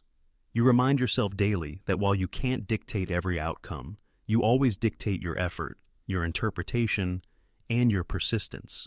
This repeated framing is how the lock is forged, through daily choices that reinforce ownership. The power of this lock is profound. You stop waiting for perfect conditions before acting because you realize action is always yours to take. You stop resenting others for holding you back because you recognize that blame is wasted energy. You stop seeing yourself as powerless because every situation becomes an opportunity to exercise agency. Even in tragedy, this lock doesn't deny pain. It simply ensures that pain doesn't erase choice. Over time, the lock becomes unshakable. External chaos still hits you, but it no longer defines you. You become someone who others look to in crisis, not because you control everything, but because you refuse to collapse into victimhood. You radiate groundedness, the quiet power of someone who knows. Life is unpredictable, but I am still responsible for me. Internal locus lock is not about control, it's about ownership. It doesn't guarantee outcomes, but it guarantees strength. And once this lock is sealed, nothing external, no setback, no criticism, no chaos can take your power away. Mind distance walk. The mind can become a cage when you sit still with it too long. Thoughts circle endlessly, replaying the same loops, amplifying anxieties, and convincing you there's no escape. A mind distance walk is the deliberate act of breaking that cycle by using physical movement to create psychological distance. It's not just about walking, it's about using the rhythm of your body to reset the rhythm of your mind. When you walk, your brain naturally begins to shift into a calmer state. The bilateral movement of your feet left, right, left activates both hemispheres of the brain, easing emotional intensity and encouraging problem solving. That's why so many breakthroughs, inventions, and creative insights happen on walks. It's not coincidence, it's biology. The mind begins to untangle itself when the body is in motion. But the mind distance walk goes deeper than casual strolling. It's intentional. You walk not to get somewhere physically, but to get somewhere mentally. You may choose silence, letting the sound of your footsteps replace the noise of inner chatter. Or you may narrate your thoughts out loud, allowing movement to strip them of heaviness. Even nature amplifies the effect. Walking among trees or under open skies reminds the mind that its problems are small compared to the vastness around it. The distance gained isn't just physical, it's emotional. A problem that felt suffocating at a desk suddenly looks smaller after 20 minutes of walking. What felt like a permanent storm becomes something passing. The body's movement teaches the brain what the brain often forgets. Life is motion, and stagnation is the illusion. Practiced regularly, the mind distance walk becomes more than stress relief. It becomes identity training. You start to see yourself as someone who doesn't get trapped in spirals, but someone who knows how to step out, move, and regain perspective. And that identity shift turns walking into medicine, a daily ritual of freedom from mental cages. Self-talk. Tonal shift. Words matter, but the tone of those words matters more. Self-talk isn't just about what you say to yourself, but how you say it. The same phrase, "you need to do better," can sound like encouragement or condemnation, depending on tone. Most people live under a harsh, critical inner voice, one that berates, shames, and exhausts them. Self-talk. Tonal shift is the practice of retraining that voice, not by forcing fake positivity, but by adjusting its tone to one that empowers rather than destroys. The voice in your head is a learned script. Maybe it echoes parents, teachers, or past failures. Over time, it becomes default, so automatic you barely notice it. Yet this voice shapes everything: your confidence, your willingness to take risks, your ability to recover from mistakes. A harsh tone magnifies fear and paralyzes growth. A supportive tone, however, builds resilience and courage. The shift begins with awareness. Catch the tone of your inner voice. Is it accusatory, mocking, or impatient? Then deliberately adjust. Instead of, "I'm such an idiot for messing up," you shift to, "I made a mistake, but I can learn from this." Instead of, "I'll never get this right," you shift to, "This will take time, but I can figure it out." The words aren't sugar-coated lies. They're truthful, but framed in a constructive, respectful tone. This tonal shift doesn't erase struggle. It changes how you relate to it. You stop being your own bully and start being your own coach. Imagine training under a coach who insults you constantly versus one who pushes you firmly but believes in your ability. The difference in performance would be enormous. Why shouldn't your inner coach do the same? Over time, this practice reshapes identity. You no longer see yourself as someone barely surviving under criticism, but as someone worthy of guidance and growth. Self-talk becomes less about punishment and more about partnership. And that tonal shift creates momentum, because when the voice in your head supports you, no external critic can shake you. Thought autopsy.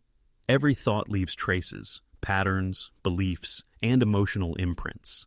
Most people let thoughts pass unexamined, reacting to them in the moment without ever asking where they came from or why they felt so powerful.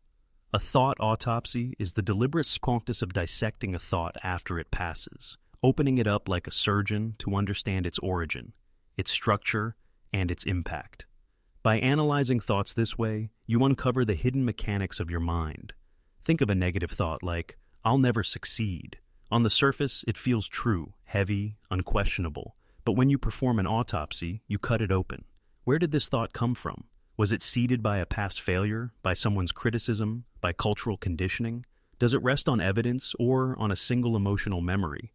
The moment you ask these questions, the thought loses its authority. It's no longer a command, it's just data. The autopsy continues. What effect did this thought have on me? Did it make me shrink, hesitate, or give up? Did it serve me or sabotage me? By tracing its impact, you see clearly which thoughts move you forward and which drag you backward. And then comes the most important step. What truth replaces it? Once the old thought is dissected, you can create a new one rooted in evidence and growth, not distortion.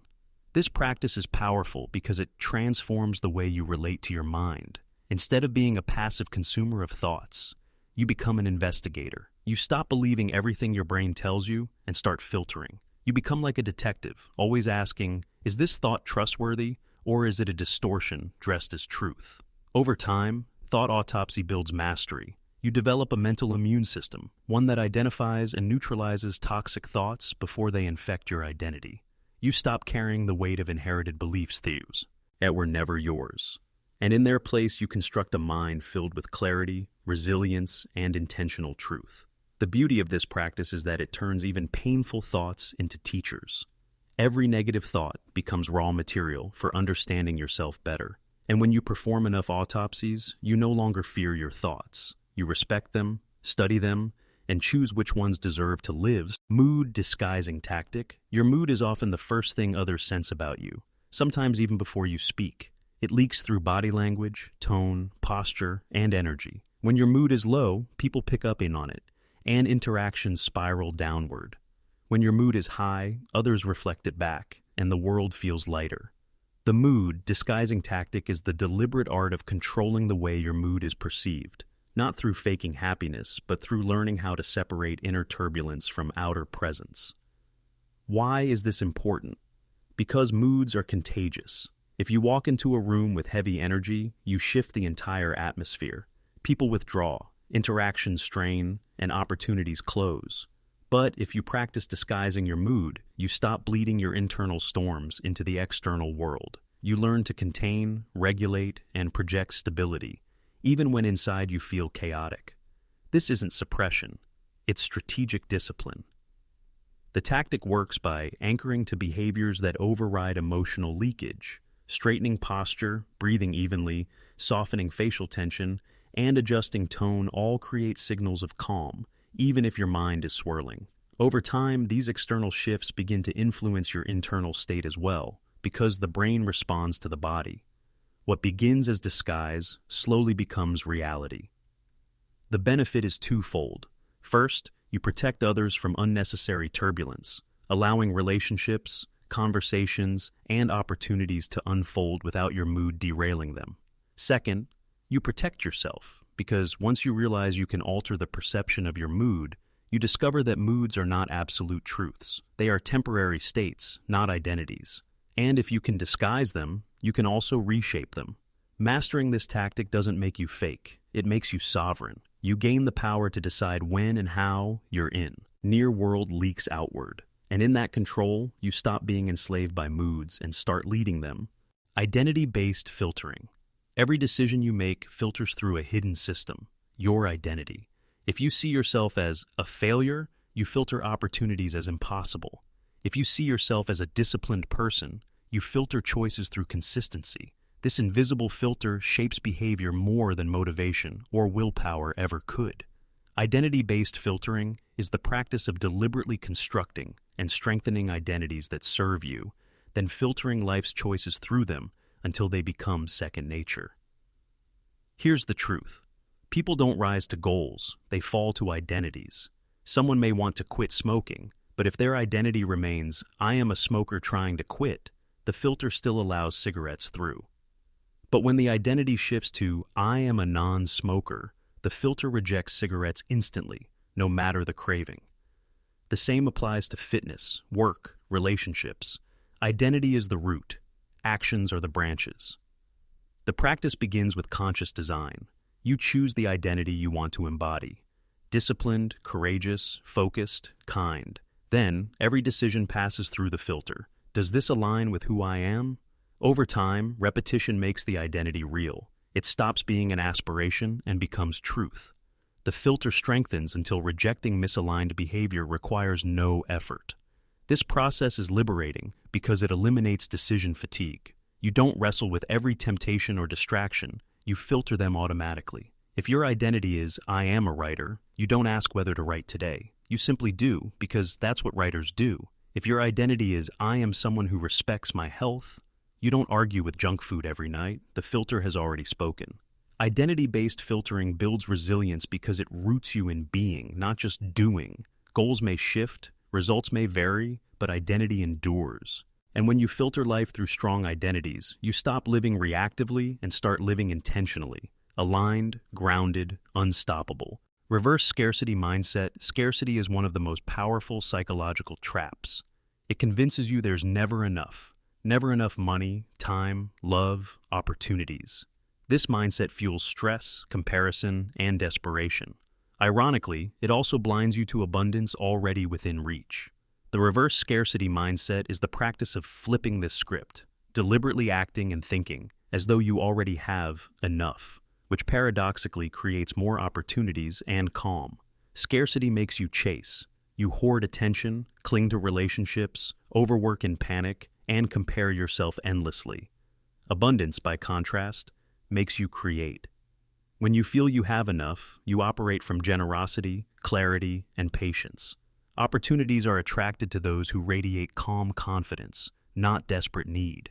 The reverse scarcity mindset is about training this shift, even when circumstances feel tight. The practice begins with micro choices. Instead of saying, "I don't have enough time," you reframe, "I will use the time I do have wisely." Instead of panicking about money, you shift to gratitude for what is already present. Instead of clinging to relationships out of fear of losing them, you give space, trusting that real connections don't require chains. Over time, these small reversals retrain the nervous system, turning scarcity's grip into abundance's flow. The paradox is striking. The less you cling, the more you attract. The less you panic, the more clarity you gain. The less you compare, the more unique value you discover in yourself. Reverse scarcity isn't denial, it's strategy. It acknowledges lack, but refuses to worship it. Eventually, this mindset becomes identity. You stop being the person who lives in deficit and start being the person who lives in overflow. Scarcity loses its ability to dictate your actions. You no longer chase life as though it's running away. You walk into it with the steady calm of someone who knows there is always more. Cognitive shadowboxing, life doesn't always give you time to prepare before conflict, rejection, or challenge arrives. Most people only practice in real time, which means they stumble when the unexpected strikes. Cognitive shadowboxing is the practice of rehearsing mental battles before they happen, much like a boxer throws punches in the air before stepping into the ring. It's a way of sharpening the mind against imaginary opponents so that when real ones appear, you're already conditioned.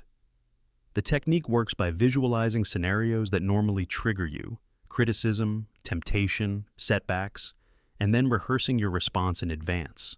For example, imagine a colleague insulting you publicly. Instead of reacting impulsively, you rehearse in your mind, breathing, pausing, responding calmly. Or imagine a craving for distraction when you need to focus. Instead of collapsing, you shadowbox.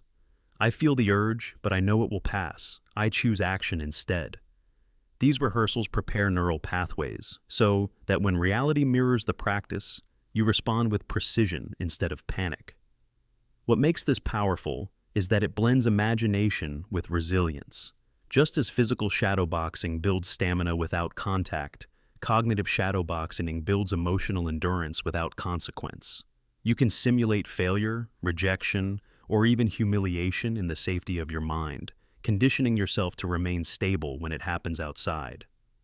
Over time, this training shifts your identity. You no longer fear conflict or chaos because you've fought them in your mind countless times already. You stop being reactive and start being prepared. And while others are shocked by adversity, you move through it with the calm of someone who has sparred with these shadows before. Cognitive shadowboxing doesn't eliminate struggle, it prepares you for it. And in that preparation, fear loses its surprise attack. Attention slotting. Attention is the most precious currency you own, yet most people spend it recklessly, scattering it across endless notifications, shallow conversations, and minor distractions. This constant fragmentation leaves them drained, unfocused, and wondering why nothing meaningful gets finished. Attention slotting is the discipline of allocating your attention into intentional slots, specific times, spaces, and containers, so that your energy is invested with precision rather than leakage. The principle is simple. Not all tasks deserve equal attention. Some demand deep, undivided focus. Others can survive on fragments. By slotting attention, you deliberately divide your day into blocks. Creative work gets a slot of protected, undistracted focus. Administrative tasks get their own slot. Even leisure gets a designated slot, preventing guilt and chaos. Instead of letting the world pull your mind randomly, you decide where it goes and when. This system is more than time management. It's mental sovereignty. By controlling where your attention lands, you control the quality of your life. Research shows that switching between tasks burns enormous cognitive fuel. Attention slotting eliminates that waste, letting you drop deeper into flow. You stop living in shallow skimming and start living in concentrated presence. The benefits compound. Productivity rises not because you do more, but because you waste less. Stress decreases because you no longer juggle everything at once. And fulfillment grows because when you give full presence to a slot, whether work, family, or rest, you actually experience it instead of half missing it. Over time, this discipline reshapes identity. You stop being someone scattered and reactive, and you become someone intentional and grounded. Life stops feeling like a blur because every moment has a slot, a place, a purpose. Attention becomes your ally instead of your enemy. Authenticity paradox hack. Authenticity is praised everywhere. Be yourself. Stay true. Live authentically. But the paradox is that complete authenticity, expressed without filter, often creates chaos. If you voiced every impulse, every opinion, every raw truth, you'd alienate people, burn bridges, and sabotage growth. On the other hand, suppressing authenticity entirely leaves you hollow, disconnected, and false. The authenticity paradox hack is about resolving this tension, finding a way to live genuinely without letting raw impulses destroy your path. The paradox lies in timing and expression. Authenticity doesn't mean blurting every thought. It means aligning actions with your core values while using wisdom to decide when and how to reveal them. For instance, if anger rises, authenticity doesn't demand you lash out. It asks you to acknowledge the anger, then express it constructively. If vulnerability arises, authenticity doesn't mean dumping it recklessly. It means choosing the right space and person for honesty.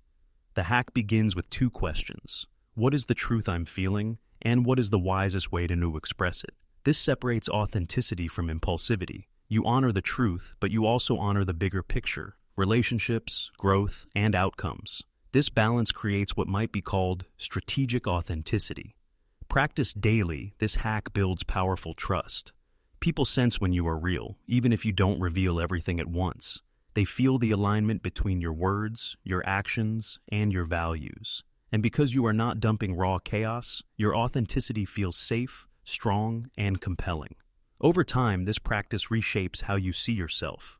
You stop confusing raw expression with truth, and start understanding that wisdom amplifies authenticity rather than dilutes it. You live in a way that is both honest and effective, real, but not reckless. The authenticity paradox hack is freedom. Freedom to be yourself without becoming a prisoner of impulse. Freedom to live aligned without burning down everything around you. And that balance is what makes authenticity not just admirable, but sustainable. Reaction delay. Repetition. Reactions are fast, almost too fast. Someone criticizes you, and the words leap out of your mouth before you've even thought. You get triggered, and anger explodes instantly. This automatic reactivity often causes more damage than the original trigger. Reaction delay. Repetition is the practice of training yourself to insert deliberate pauses before responding, not once, but over and over, until it becomes second nature. The delay doesn't have to be long. Sometimes just 2 seconds of silence is enough to stop an argument from spiraling. A single breath can transform a reckless reaction into a measured response. But the real power comes from repetition. Practicing the pause every time, until your nervous system learns that you don't have to obey the impulse immediately. This practice rewires the brain. Normally, the amygdala, the brain's emotional alarm system, hijacks control, making you lash out or withdraw instantly. But when you delay consistently, you strengthen the prefrontal cortex, the part of the brain responsible for reasoning and control. Over time, your default shifts. You stop being a slave to triggers and become someone who chooses responses consciously. The benefits ripple across life. Relationships deepen because you're no longer escalating conflicts unnecessarily. Stress decreases because you're not constantly cleaning up the mess of impulsive reactions. Confidence grows because you trust yourself not to collapse under provocation. Reaction delay. Repetition is not about suppression, it's about mastery. You still feel anger, fear, or irritation, but you decide when and how to express it. And once you've repeated this enough times, you carry an inner calm into every situation. The world may throw sparks at you, but you no longer catch fire so easily. Subconscious suggestion. Seeding. The subconscious is always listening. It absorbs every phrase you repeat, every story you tell yourself, every environment you expose yourself to. It doesn't judge truth from lies. It simply records and reinforces. Subconscious suggestion, seeding, is the practice of deliberately planting thoughts, words, and images into your subconscious so that it works for you rather than against you. Most people seed their subconscious accidentally with negativity. They repeat lines like, "I'm so stupid," "I'll never change," "This is hopeless." Over time, the subconscious builds these into self-fulfilling prophecies. But when you seed it intentionally, you flip the script. You feed it images of who you want to become, words of strength, visions of success, and slowly, your subconscious reshapes your identity to match. The practice can be simple: repeating affirmations daily, writing mantras, visualizing your goals, surrounding yourself with empowering environments. All of these are seeds. Each time you plant one, the subconscious buries it deeper. And while it may not sprout instantly, repetition ensures growth. Just like planting in soil, the more you water the seed, the more inevitable the harvest becomes. What makes this powerful is that the subconscious drives behavior more than conscious willpower. You may consciously want to succeed, but if your subconscious is loaded with self-doubt, you'll sabotage yourself. By seeding it daily, you align both levels of mind. Your actions begin to flow naturally with your goals, instead of fighting against hidden resistance.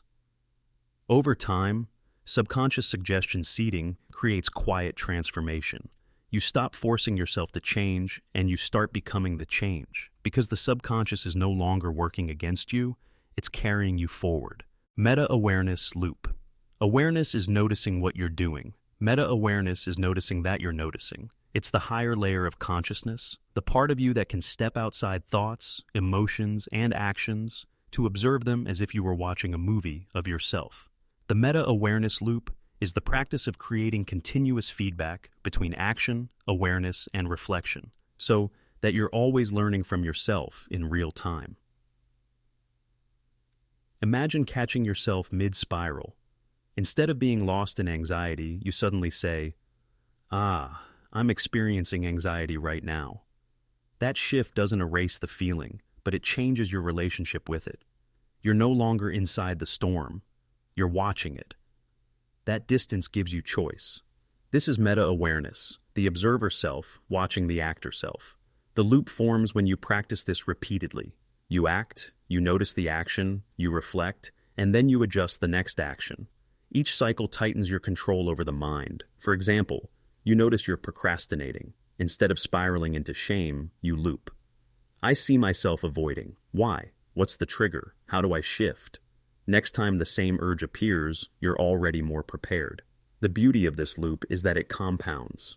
Each moment of meta-awareness strengthens the observer, and the stronger the observer, the less control automatic habits have. You stop being a puppet of impulses and start being the director of your own behavior. Eventually, the meta-awareness loop becomes your operating system. You don't just live, you study yourself as you live. Every slip becomes feedback. Every trigger becomes data. Every win becomes a lesson. Life itself becomes training because you are always aware of both the action and the awareness of action. Meta-awareness doesn't make you emotionless. It makes you free. Free from blind reaction, free from unconscious habit, free from the illusion that you are your thoughts. You are not the storm. You are the sky that watches it. And once you live in that truth, nothing can fully control you again. Self-concept shattering. Your self-concept is the mental image you hold of yourself, who you are, what you're capable of, what you deserve. It feels stable, but in reality, it's a fragile construction built from childhood conditioning, past experiences, cultural expectations, and repeated self-talk. The problem is, this concept often becomes a cage. If you see yourself as shy, you avoid opportunities to speak. If you see yourself as bad with money, you never learn financial skills. Self-concept. Shattering is the practice of deliberately breaking the rigid image of who you think you are, so that you can rebuild yourself without limits. Shattering begins by questioning, who told me I am this way? Where did I learn this? Is this truly me, or is it a story I've been repeating? These questions reveal that much of your self-concept is inherited, not chosen. The you defend so fiercely is often just a collection of other people's voices. Once you see that, the grip loosens. The next step is disruption, deliberately doing things that contradict your self-image. If you believe you're not creative, you paint, write, or dance anyway. If you see yourself as socially awkward, you initiate conversations despite discomfort. Every time you act outside your concept, you deliver evidence to your brain that the identity is not fixed. Slowly, cracks appear in the old image, and a new, more expansive self begins to emerge. This practice isn't comfortable. It feels like destroying safety, but that's the point. Growth requires destroying outdated versions of yourself. Just as snakes shed their skin to grow, you must shed your self-concept to evolve. And the more often you shatter it, the less attached you become to any single identity. You stop saying, I am this kind of person, and start saying, I am capable of becoming many kinds of person. Ultimately, self-concept shattering is freedom. Freedom from labels, from conditioning, from self-imposed limits. It teaches you that identity is not a prison, it's clay, and you are the sculptor. Anti-comparison habit. Comparison is the thief of joy, but it's also the default mode of the human brain. We constantly measure ourselves against others, their success, their appearance, their achievements, their pace. Social media supercharges this tendency, making us feel perpetually behind. The anti-comparison habit is about retraining the brain to stop measuring self-worth by other people's paths and instead anchoring it in your own unique trajectory. Comparison hurts because it creates illusions. You see someone's highlight reel and compare it to your behind-the-scenes struggles. You measure your chapter 1 against their chapter 20. You look at their victories without seeing the hidden sacrifices. The result is a distorted picture that convinces you you're losing a race that doesn't even exist. The anti-comparison habit begins with awareness. Every time you catch yourself comparing, you pause and name it. This is comparison. That simple act breaks the trance. Then you reframe. Their journey is theirs, mine is mine. Instead of asking, why aren't I like them? You ask, what progress am I making compared to yesterday's me? Over time, this shift turns comparison into self-reflection. You can also replace comparison with inspiration. Instead of seeing others as threats, you see them as proof of possibility. Their success is not evidence of your lack. It's evidence of what's possible for humans, and therefore, possible for you. This mindset transforms envy into fuel. Practice consistently. The anti-comparison habit reshapes identity. You stop living as if life is a scoreboard and start living as if life is a canvas. Your worth is no longer measured in rankings but in authenticity. And once you internalize this, comparison loses its poison. You're no longer chasing someone else's story. You're writing your own. Emotional echo chamber collapse. The mind has a habit of amplifying emotions. When you feel sad, you focus on sad memories, play sad music, and interpret neutral events as further sadness. When you feel anxious, you search for reasons to be anxious, surrounding yourself with worry until it feels like the whole world is dangerous. This cycle creates an emotional echo chamber, a space where your current emotion bounces back at you endlessly, reinforcing itself. Emotional echo chamber collapse is the practice of breaking that cycle before it traps you. The chamber builds through selective attention. You notice only what matches your current emotion. Anger notices insults, but misses kindness. Fear sees threats, but ignores safety. Joy, on the other hand, spots opportunities and overlooks problems. The emotion acts like a filter, and soon, your entire reality feels like an extension of it. Collapsing the chamber requires intentional disruption. When sadness loops, you inject a contrasting stimulus, gratitude journaling, uplifting environments, or movement that shifts physiology. When anxiety loops, you break the spiral with grounding, naming objects in the room, breathing slowly, touching reality instead of imagined fear. The key is to introduce data that contradicts the echo, forcing the brain to acknowledge perspectives beyond the dominant emotion. This doesn't mean denying emotions. It means refusing to let one emotion dominate the stage forever. You acknowledge it, but you also invite other emotions into the room. Over time, the chamber collapses because it can no longer sustain itself without constant reinforcement. The benefit is liberation. Instead of being trapped in self-reinforcing emotional loops, you regain perspective. You realize emotions are temporary visitors, not permanent realities. You stop living inside echo chambers and start living in a balanced emotional. Anxiety as task signal. Most people see anxiety as an enemy, something to suppress, avoid, or medicate away. But anxiety at its core is information. It's the body's way of saying, something matters here.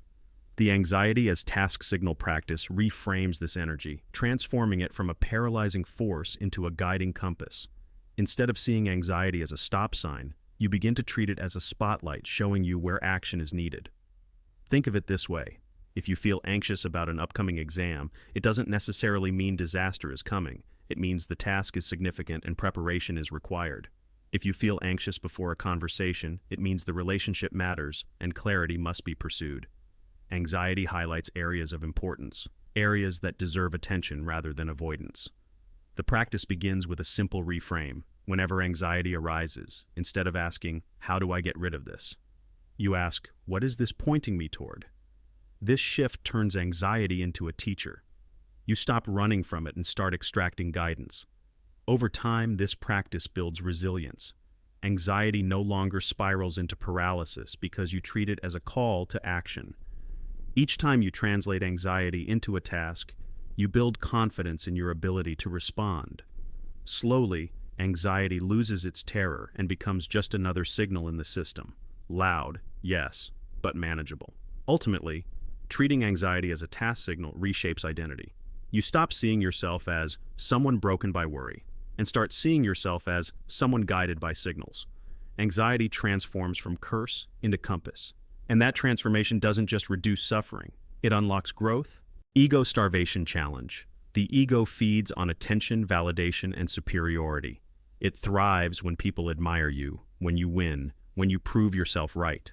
But the more you feed it, the hungrier it becomes, demanding constant recognition until you are enslaved by the need to be seen as important.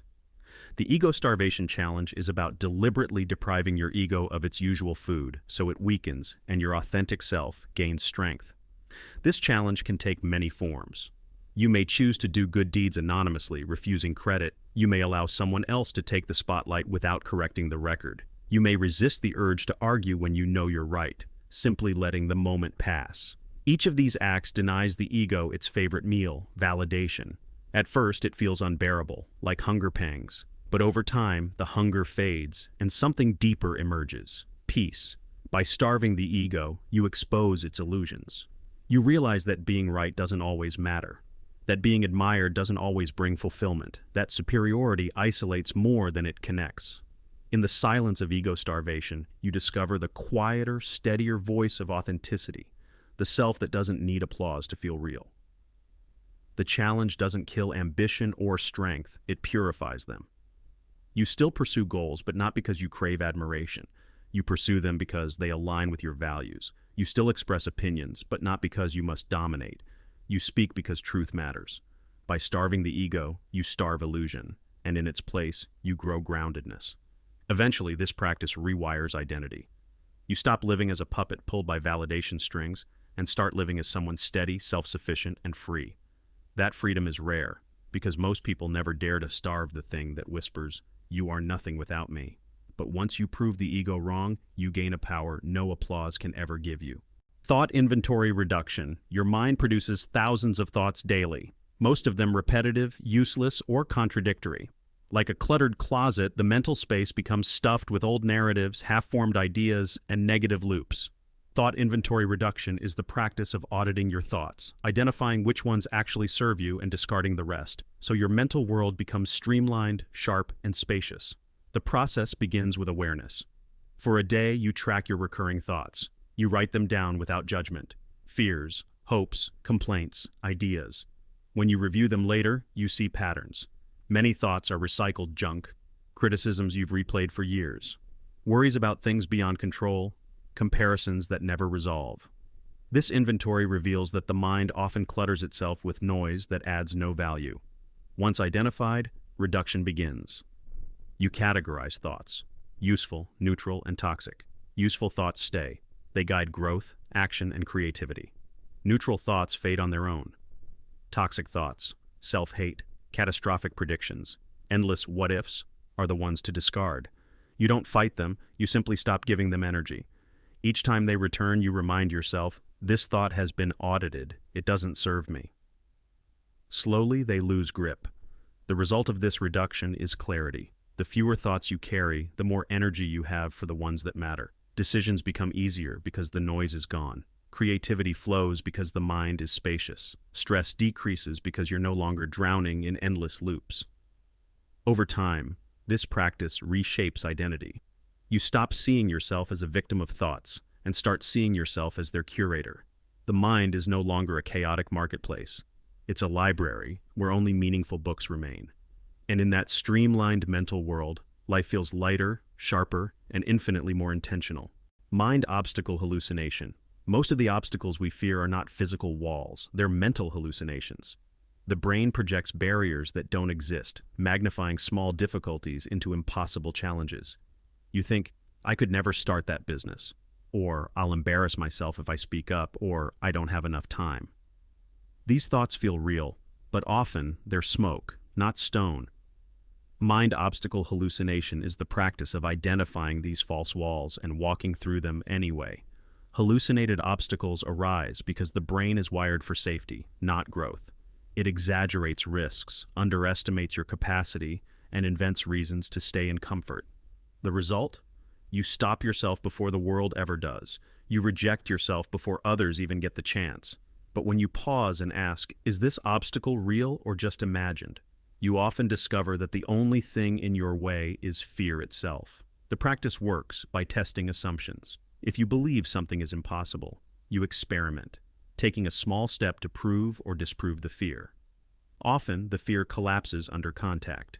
For instance, you fear rejection, but when you ask, the answer is yes. You fear failure, but when you try, you realize you can adapt. With each exposure, the hallucinations weaken.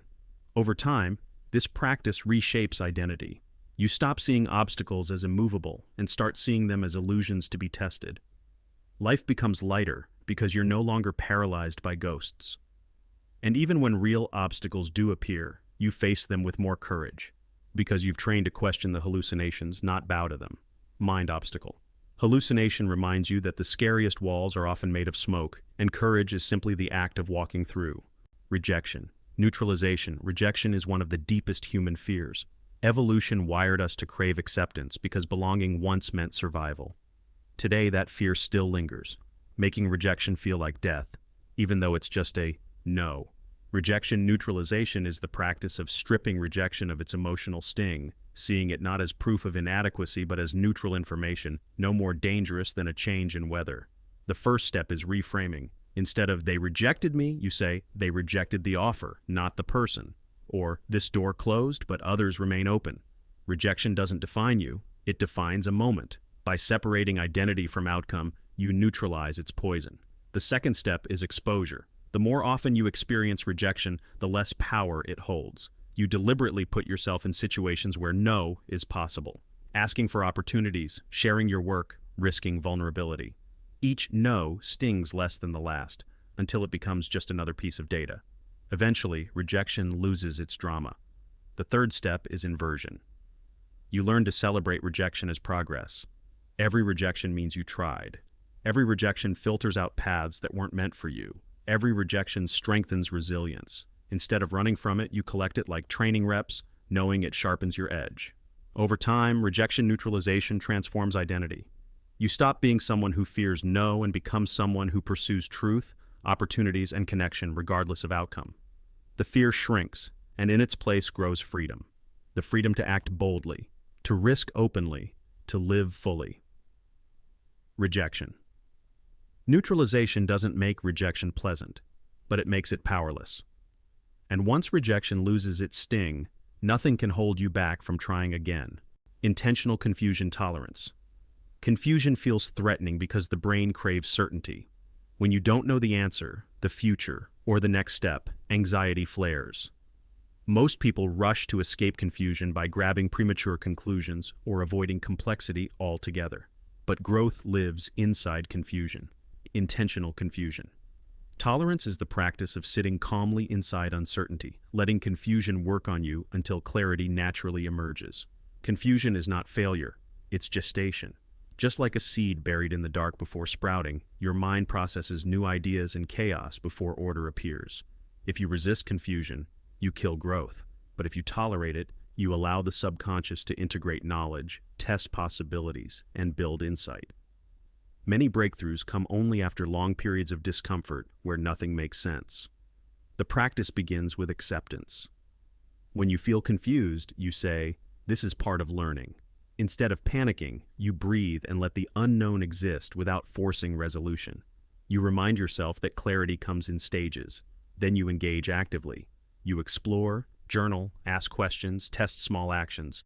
Confusion becomes a playground rather than a prison. Over time, you build resilience. You no longer collapse when answers aren't clear. You thrive in the fog. You stop demanding immediate certainty and start respecting the process of discovery. The tolerance becomes identity. I am someone who can handle not knowing. This ability is rare and powerful. In a world addicted to instant answers, those who can sit inside uncertainty without breaking become innovators, leaders, and visionaries, because they don't flee confusion, they use it. Intentional confusion. Tolerance teaches you that confusion isn't chaos, it's the raw material of wisdom. And once you master this, you stop fearing the fog and start walking through it with patience, knowing clarity always follows. Controlled boredom immersion. In today's hyperconnected world, boredom is almost extinct. The moment you feel even a second of stillness, you reach for a screen, a distraction, a stimulation. But boredom is not your enemy. It's the gateway to depth, creativity, and clarity. Controlled boredom immersion is the practice of deliberately sitting in boredom without escaping, training yourself to endure the void until the mind reveals what lies beneath constant distraction. Boredom feels painful because the brain craves novelty, but when novelty is always supplied externally, the brain loses its ability to generate its own ideas, insights, and imaginative solutions. By immersing yourself in boredom, by refusing to fill the gap, you force your brain to reactivate its dormant creative muscles. Great thinkers, inventors, and artists often credit their breakthroughs to moments of stillness where the mind, starved of stimulation, was forced to dig deeper. The practice can be simple. You set aside time with no phone, no books, no music, just silence. At first, the mind screams for escape. Restlessness rises. But if you endure, something shifts. Your thoughts begin to wander, ideas surface, connections form, and inner clarity emerges. The void becomes fertile ground. Controlled boredom also teaches emotional strength. It trains you to handle discomfort without running. You learn that you don't have to be entertained at every second, that stillness is not death, but life waiting to unfold. Over time, this builds resilience against impulsivity and deepens your ability to focus. In a world addicted to constant noise, the ability to sit in boredom becomes rare power. Those who master it discover clarity others never reach, creativity others never access, and peace others never taste. Observer state initiation: most people live fused with their thoughts and emotions. When anger rises, they are anger. When sadness comes, they are sadness. But there is a deeper state available, the observer state, where you step back and watch thoughts and feelings as passing phenomena, not as your identity. Observer state initiation is the practice of activating this higher awareness so that you stop drowning in mental storms and start navigating them with calm detachment. The observer state feels like watching yourself from a slight distance. You still feel emotions, but you notice them. Ah, anger is present. Ah, anxiety is visiting. This distance creates choice. Instead of being controlled by every wave, you watch it rise and fall, knowing none of them define you. Initiation begins with mindfulness practices, breathing, meditation, journaling, but it deepens with daily life. When conflict arises, you pause and observe. What's happening in my body? What's happening in my thoughts? This act alone pulls you into observer mode. Over time, the state becomes accessible instantly, like flipping a switch. The benefit is freedom. You stop being reactive because you're no longer fused with every passing impulse. Stress shrinks because you see emotions as temporary weather patterns, not permanent truths. Clarity grows because the observer can see patterns the participant cannot. Eventually, observer state becomes identity. You stop identifying solely with the thinker, the feeler, the reactor. You identify with the awareness behind it all. And once you live from that place, life feels lighter, less chaotic, and infinitely more manageable. The observer state doesn't remove humanity, it amplifies it, because only when you're not enslaved by thoughts and emotions can you truly choose who you want to be. Shame disintegration protocol. Shame is one of the heaviest emotions. Unlike guilt, which says, I did something bad, shame says, I am bad. It attacks the core of your identity, convincing you that you are unworthy of love, belonging, or respect. Most people carry hidden pockets of shame from childhood, failure, rejection, or trauma. Left unchecked, shame corrodes confidence, sabotages relationships, and chains you to secrecy. The shame disintegration protocol is the systematic practice of breaking shame's hold until it dissolves into truth and self-compassion. The protocol begins with exposure. Shame thrives in silence. It grows stronger the longer it's hidden. By bringing it into the light, through journaling, therapy, or trusted conversations, you weaken its power. Speaking shame feels terrifying, but the moment it is shared, its grip loosens. The second step is reframing. You separate identity from action. Instead of I am broken, you say I made mistakes, but I am still whole. Instead of I am unworthy, you say I feel unworthy, but feelings are not facts. This reframing disarms shame's absolute language and restores nuance. The third step is compassion. Shame convinces you that harshness is the solution, but shame dissolves under kindness, not punishment. Practicing self-forgiveness, treating yourself as you would treat a hurting friend, interrupts shame's cycle. Compassion is not weakness, it's the weapon shame cannot survive. Over time, the protocol transforms identity. You stop hiding behind masks and start living openly. You stop equating flaws with worthlessness and start seeing them as part of being human. Relationships deepen because vulnerability replaces secrecy. Confidence grows because you no longer live under shame's shadow. Shame, disintegration, is liberation. It is the act of burning away the illusion that you are not enough and remembering thee. At worth is not something earned, it is something inherent. Once shame is disarmed, you walk lighter, freer, and more authentically than ever before. Inner dialogue. Translation: your inner dialogue is the constant stream of self-talk running in the background of your life. It shapes your emotions, choices, and identity more than anything else. The problem is, this dialogue often speaks in harsh, confusing, or distorted language. It criticizes you, repeats old voices from childhood, or amplifies fear until it feels like fact. Inner dialogue. Translation is the practice of pausing, listening to this internal chatter, and translating it into words that actually reveal its truth without distortion. For example, your mind might say, "You'll never succeed." Translation: "I'm scared of failing and I want reassurance." Or it says, "Everyone hates me." Translation: "I feel disconnected right now, and I need to reach for connection instead of isolating." By translating the raw, dramatic voice into its underlying message, you dissolve its cruelty and access its deeper need. This practice requires both compassion and honesty. You don't dismiss the inner voice, you decode it. You ask, what is this thought really trying to say? What fear, need, or desire is hidden beneath the surface? Once translated, the dialogue shifts from enemy to ally. It stops being a storm of insults and becomes a messenger carrying signals. Over time, inner dialogue translation rewires identity. You stop being at war with your mind and start being in conversation with it. You realize the inner critic isn't a monster. It's a scared part of you speaking in the wrong language. When you learn to translate, you stop taking it literally and start responding wisely. And that transformation makes the mind a partner rather than a prison. Perception rep. Prioritization. Every second, your brain processes endless perception reps. Tiny units of focus, attention, and interpretation. The things you notice most often become habits of perception, and those habits shape your reality. For example, if your reps are constantly scanning for flaws, you'll live in a world full of flaws. If your reps focus on progress, you'll live in a world where growth feels abundant. Perception rep. Prioritization is the practice of deliberately choosing where to spend these reps, training your brain the way you'd train a muscle. Think of perception like the gym. Each time you focus on gratitude, you're doing a gratitude rep. Each time you focus on fear, you're doing a fear rep. The more reps you do, the stronger the associated lens becomes. Most people train unconsciously, letting negative reps dominate until their worldview becomes pessimistic. But with conscious prioritization, you take control. You decide, which lens do I want to strengthen today? The practice can be simple. You begin your day by consciously noticing 3 things going right. You pause midday to acknowledge small wins instead of ruminating on setbacks. You end your day by reflecting on growth, not just mistakes.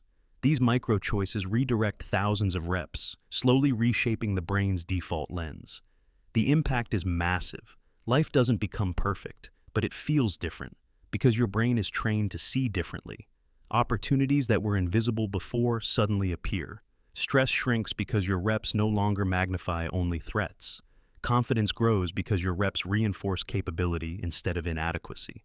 Over time, perception rep prioritization becomes identity. You stop living as someone who hopes to think positively and start living as someone who has trained their perception like an athlete trains their body. And with enough reps, your reality itself transforms. Conflict curiosity lens. Most people see conflict as threat. The moment tension arises, the nervous system goes into fight, flight, or freeze. You either attack, withdraw, or shut down. But conflict, when approached differently, can be a portal to growth, connection, and understanding. The conflict curiosity lens is the practice of replacing fear and defensiveness with genuine curiosity. What is really happening here? What can I learn about myself, about them, about this dynamic? This shift changes everything. Instead of hearing criticism as attack, you ask, why do they see it this way? What unmet need is behind their words? Instead of interpreting arguments as rejection, you ask, what values are colliding here? How can we align them? By filtering conflict through curiosity, you transform it from war into dialogue. The practice isn't easy because curiosity requires suspending ego. It demands that you stop trying to win and start trying to understand. But when you manage it, conflict becomes less explosive and more constructive. Relationships deepen because both sides feel heard. Resilience grows because conflict no longer feels like death. It feels like exploration. Over time, this lens reshapes your emotional world. You stop dreading conflict and start approaching it as opportunity. You stop avoiding difficult conversations because you trust yourself to stay curious rather than combative. And as you build this habit, you radiate calm in situations where others lose control.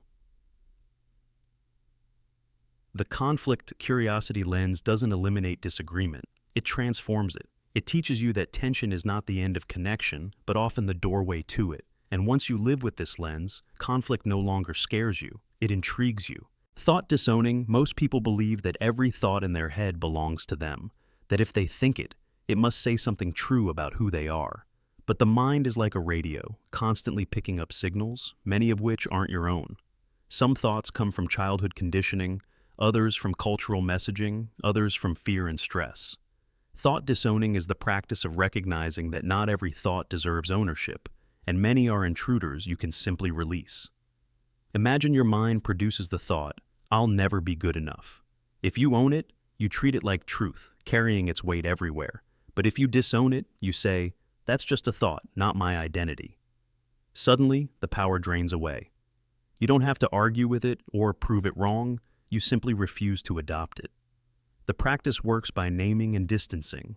When a thought arises, you don't say, "I am this." You say, "I am noticing the thought that says this." That tiny shift separates you from the content of the thought. The more you practice, the more you see that thoughts are passing weather, not permanent reality. This disowning doesn't mean denial, it means choosing. You still honor useful thoughts, the ones that guide growth, creativity, and truth. But you stop carrying toxic, repetitive, and distorted ones as if they were sacred. Over time, the mental clutter thins out, leaving space for clarity and freedom. The gift of thought disowning is identity liberation. You stop seeing yourself as the sum of your darkest thoughts, and start realizing you are the space through which thoughts pass. You are not the storm, you are the sky. Inner dialogue. Echo. Your inner dialogue doesn't just stay inside, it echoes into the outside world. The way you talk to yourself becomes the way you interpret others, the way you act, and the way you live. If your self-talk is harsh, you'll hear criticism everywhere, even where none exists. If it is compassionate, you will extend compassion outward and attract it back. Inner dialogue. Echo is the practice of noticing how the tone of your inner voice reverberates into every corner of your life. Think about it. A person who constantly tells themselves, "I'm unworthy," begins to act apologetically, shrinking in rooms, over-explaining, seeking approval. Others pick up on this energy and treat them accordingly, reinforcing the inner script. The echo completes itself, but if the dialogue shifts, "I am capable, I belong here," then the echo outward changes too. The person carries themselves with quiet confidence, and others mirror that back. The practice begins by listening closely to your inner voice and asking, if this voice echoed into my behavior, how would it sound to others? Then, you adjust. You deliberately choose tones of guidance instead of condemnation, of curiosity instead of judgment. Over time, your relationships shift, not because the world has changed, but because your echo has. This practice also reveals responsibility. You realize that much of how people respond to you is shaped by the vibration of your self-dialogue. By changing the echo at the source, you influence the music of your life. Inner dialogue. Echo is a reminder that the conversation inside is never just private. It radiates outward, shaping your destiny. Change the echo, and you change the song your life is singing. Gratitude reversal test. Gratitude is often practiced by listing what you're thankful for.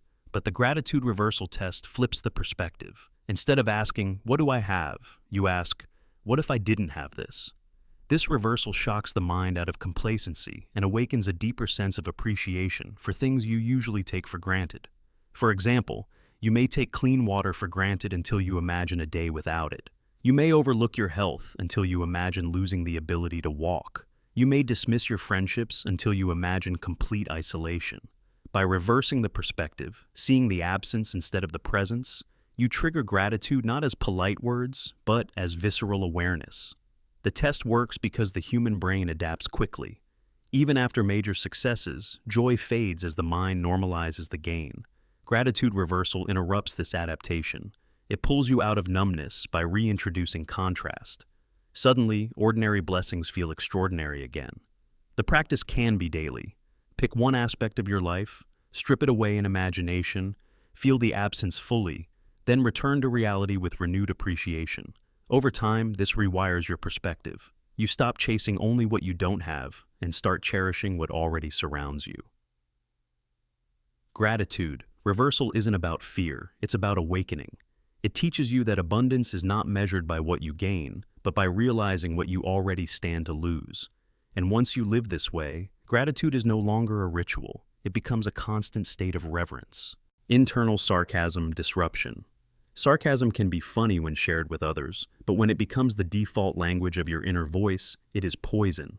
Internal sarcasm sounds like, "Oh, sure, you're really going to stick with this diet." Or, "Wow, look at you trying to be productive, like that's ever worked before." These jabs masquerade as humor, but they erode self-belief one cut at a time. Internal sarcasm disruption is the practice of identifying these subtle insults, interrupting them, and replacing them with language that strengthens rather than sabotages. Sarcasm thrives because it feels clever, almost harmless. But the subconscious doesn't understand humor. It takes the words literally. Every sarcastic comment becomes another brick in the wall of self-doubt. Over time, you no longer need external critics because your own voice has become the harshest one. Disruption begins with awareness. The next time you catch yourself making a snide internal remark, pause and ask, "Would I say this to a friend I care about?" If the answer is no, then you immediately reframe it. For example, instead of "you'll quit anyway," you say, "This will be hard, but I've quit less often than I think, and I can try again." The goal isn't fake positivity, it's respectful honesty. With practice, your tone shifts. The sarcasm weakens because you no longer reward it with attention. In its place grows a voice that challenges you firmly, but fairly. Over time, you begin to trust yourself again, because your inner voice is no longer mocking. You've turned it into a coach. Internal sarcasm. Disruption frees you from the invisible drip of self-sabotage. It teaches you that humor turned inward as cruelty is not wit, it's corrosion. And once you replace it, the voice in your head becomes an ally instead of an enemy. Identity lag awareness. When you grow, your identity doesn't always keep up. You may develop new habits, gain new skills, or outgrow old patterns, but your self-image lags behind. You still see yourself as the old you, the one who failed, hesitated, or played small. This gap between who you are now and who you still believe yourself to be is called identity lag. Identity lag awareness is the practice of noticing this gap and updating your self-concept to match your evolution. Think of someone who used to be shy but has learned to speak in public with confidence. Others see the change, but inside, they still carry the label awkward. Or someone who struggled financially but has built stability, yet they still feel like the broke version of themselves, afraid to spend wisely. Identity lag keeps you trapped in outdated software, running old scripts even after the upgrade has already been installed. Awareness begins with evidence. You ask, what have I actually achieved? What old story am I still carrying? By listing proof of growth, you confront the mismatch between perception and reality. Then comes integration, deliberately aligning your identity with your present. You say, I am no longer the person who always quits. So I am the person who persisted and finished. This conscious update closes the gap. The power of this practice is that it prevents self-sabotage. Many people unconsciously pull themselves back into old patterns simply because their identity hasn't caught up. By recognizing and correcting identity lag, you allow yourself to fully step into the new version of you without dragging the past along. Over time, Identity lag awareness reshapes how you see yourself. You stop living as yesterday's ghost and start embodying today's truth. And when your identity finally matches your reality, growth accelerates because you are no longer fighting yourself. Mental consequence mapping. Every action has consequences, but the mind often ignores them in the heat of impulse. You eat the junk food, avoid the hard work, or lash out in anger because you're focused on the immediate relief. Later, the long-term consequences arrive: regret, shame, lost opportunities. Mental consequence.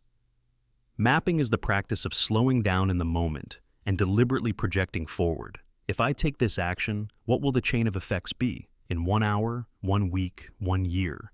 This practice gives you a mental map of outcomes before they happen. For instance, if you skip the workout, the short-term comfort feels good, but mapping reveals that in a year, your health deteriorates. If you choose to study instead, mapping shows the opposite trajectory, discipline compounding into success. By running these scenarios in your mind, you shift from reactive living to intentional design. The key is vividness. You don't just think abstractly, this will be bad. You visualize the fatigue, the lost confidence, the missed opportunities. Then you contrast it with the alternative path, the strength, the pride, the momentum. The brain responds more powerfully to vivid imagery than abstract logic, so this mental mapping makes consequences real before they arrive. Over time, this practice becomes second nature. Instead of collapsing into impulses, you instinctively run the map and choose wisely. You stop chasing instant relief and start investing in long-term gain. This doesn't make life joyless, it makes it strategic. You still allow indulgence, but you do so consciously, not blindly. Mental consequence. Mapping rewires your relationship with choice. You stop being surprised by regret because you saw it ahead of time. You stop being shocked by success because you mapped the path that led there. And as this habit grows, you become a master strategist of your own life, always aware of where each road leads before you take the first step. Emotional misinformation testing. Emotions are powerful, but not always truthful. They are signals, not facts. Fear may scream that danger is everywhere when you're actually safe. Shame may whisper that you're unworthy even when you've done nothing wrong. Anger may insist someone is your enemy when they're simply misunderstood. Emotional misinformation. Testing is the practice of treating emotions like hypotheses to be tested, not verdicts to be obeyed. Emotions evolved to protect us, but in the modern world, they often misfire. Anxiety once kept us alert to predators. It now overreacts to emails. Sadness once bonded tribes. It now convinces individuals that life has no meaning when they're simply tired. The mistake most people make is assuming that if they feel something strongly, it must be true. Testing interrupts this automatic belief.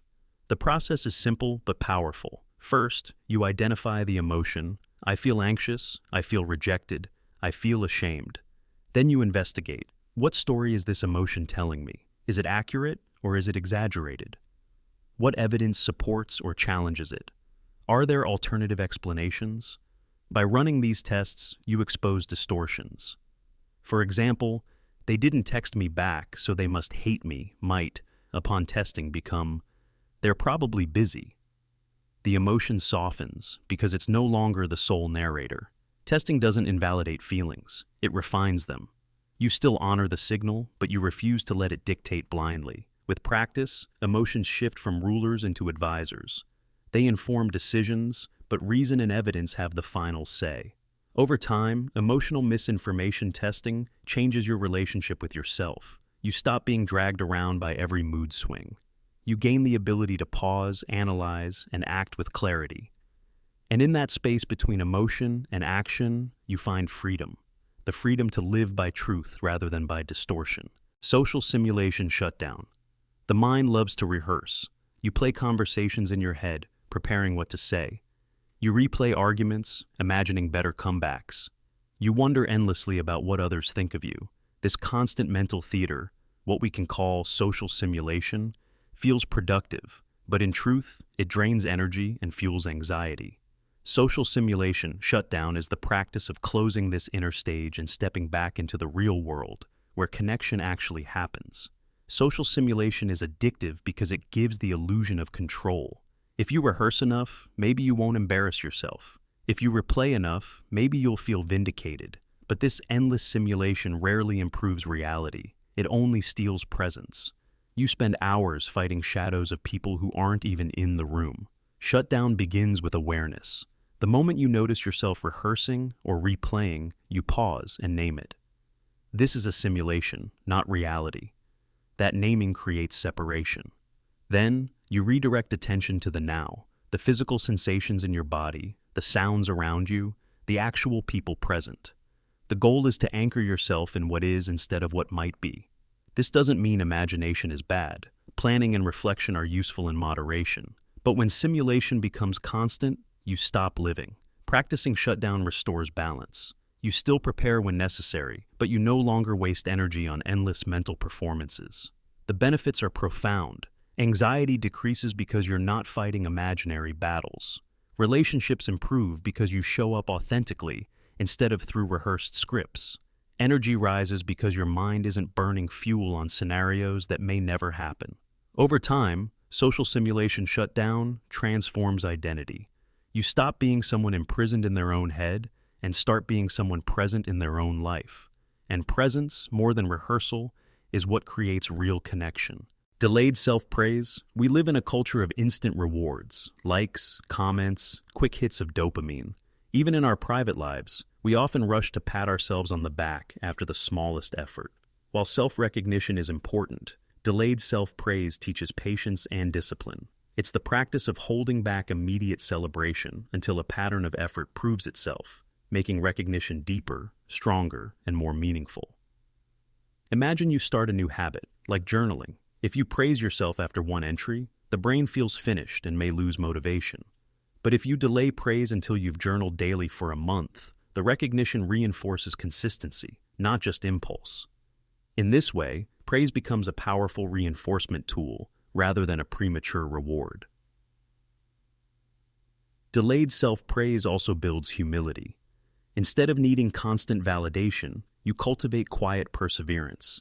You learn to work in silence, trusting that recognition will come in its own time. When you finally give yourself credit, it feels earned, not hollow. The practice can take many forms. You might keep a record of wins but save the acknowledgement for a weekly or monthly reflection. You might resist posting every small success online, instead waiting until a milestone truly deserves celebration. By delaying the dopamine hit, you train your brain to value the long game over instant gratification. This practice doesn't mean denying yourself joy, it means amplifying it. The longer you wait, the more powerful the praise becomes. Instead of dozens of small, forgettable highs, you experience fewer but richer moments of genuine pride. Over time, delayed self-praise rewires your motivation system. You stop chasing quick wins and start chasing mastery. You stop being someone who needs instant reassurance and become someone who carries the strength to wait, work, and achieve before celebrating. And in that patience lies a deeper form of fulfillment, the kind that lasts long after the applause fades. Belief cracking. Beliefs are invisible frameworks that shape how we see the world. They determine what we think is possible, what we think we deserve, and what we think we can achieve. But the problem is, most beliefs are inherited or absorbed unconsciously, from parents, culture, failures, or fleeting experiences. They feel like unshakable truth when, in reality, they're just untested assumptions. Belief cracking is the practice of finding these rigid assumptions and deliberately breaking them open to see what's inside. Think of beliefs as glass ceilings. They don't stop you with real force. They stop you with the illusion of limitation. You don't try because you believe it's impossible. You don't ask because you believe the answer is no. You don't risk because you believe failure will destroy you. But when you test these beliefs, when you crack them, the ceiling often shatters, revealing sky where you thought there was glass. The process begins with identification, writing down the beliefs that quietly dictate your behavior. I'm not creative. I'll never make enough money. I can't trust people. Once you see them on paper, you ask, who gave me this belief? Where's the evidence? Does it hold up under scrutiny? Often you will discover the belief was inherited from someone else's fear or a single painful memory. That realization alone creates cracks. From there, you take small actions to disprove the belief. If you believe you're bad at communication, you practice speaking in low-stakes environments. If you believe risk always leads to disaster, You take calculated risks and watch many of them succeed. Each action chips away at the old story until it collapses. Belief cracking is uncomfortable because it threatens the safety of old certainty. But safety built on lies is not safety, it's a cage. Once cracked, beliefs no longer imprison you. They become flexible, adaptable, and open to possibility. And when you live with cracked beliefs, the world expands in directions you never thought possible. Urgency annihilation. Modern life is a constant race against the clock. Notifications buzz, deadlines loom, opportunities feel like they'll vanish unless you act now. This culture of urgency keeps people frantic, reactive, and exhausted. But the truth is, most urgency is manufactured. Very little in life requires panic-level speed. Urgency annihilation is the practice of dismantling false urgency, slowing down the nervous system, and reclaiming control over your time and choices.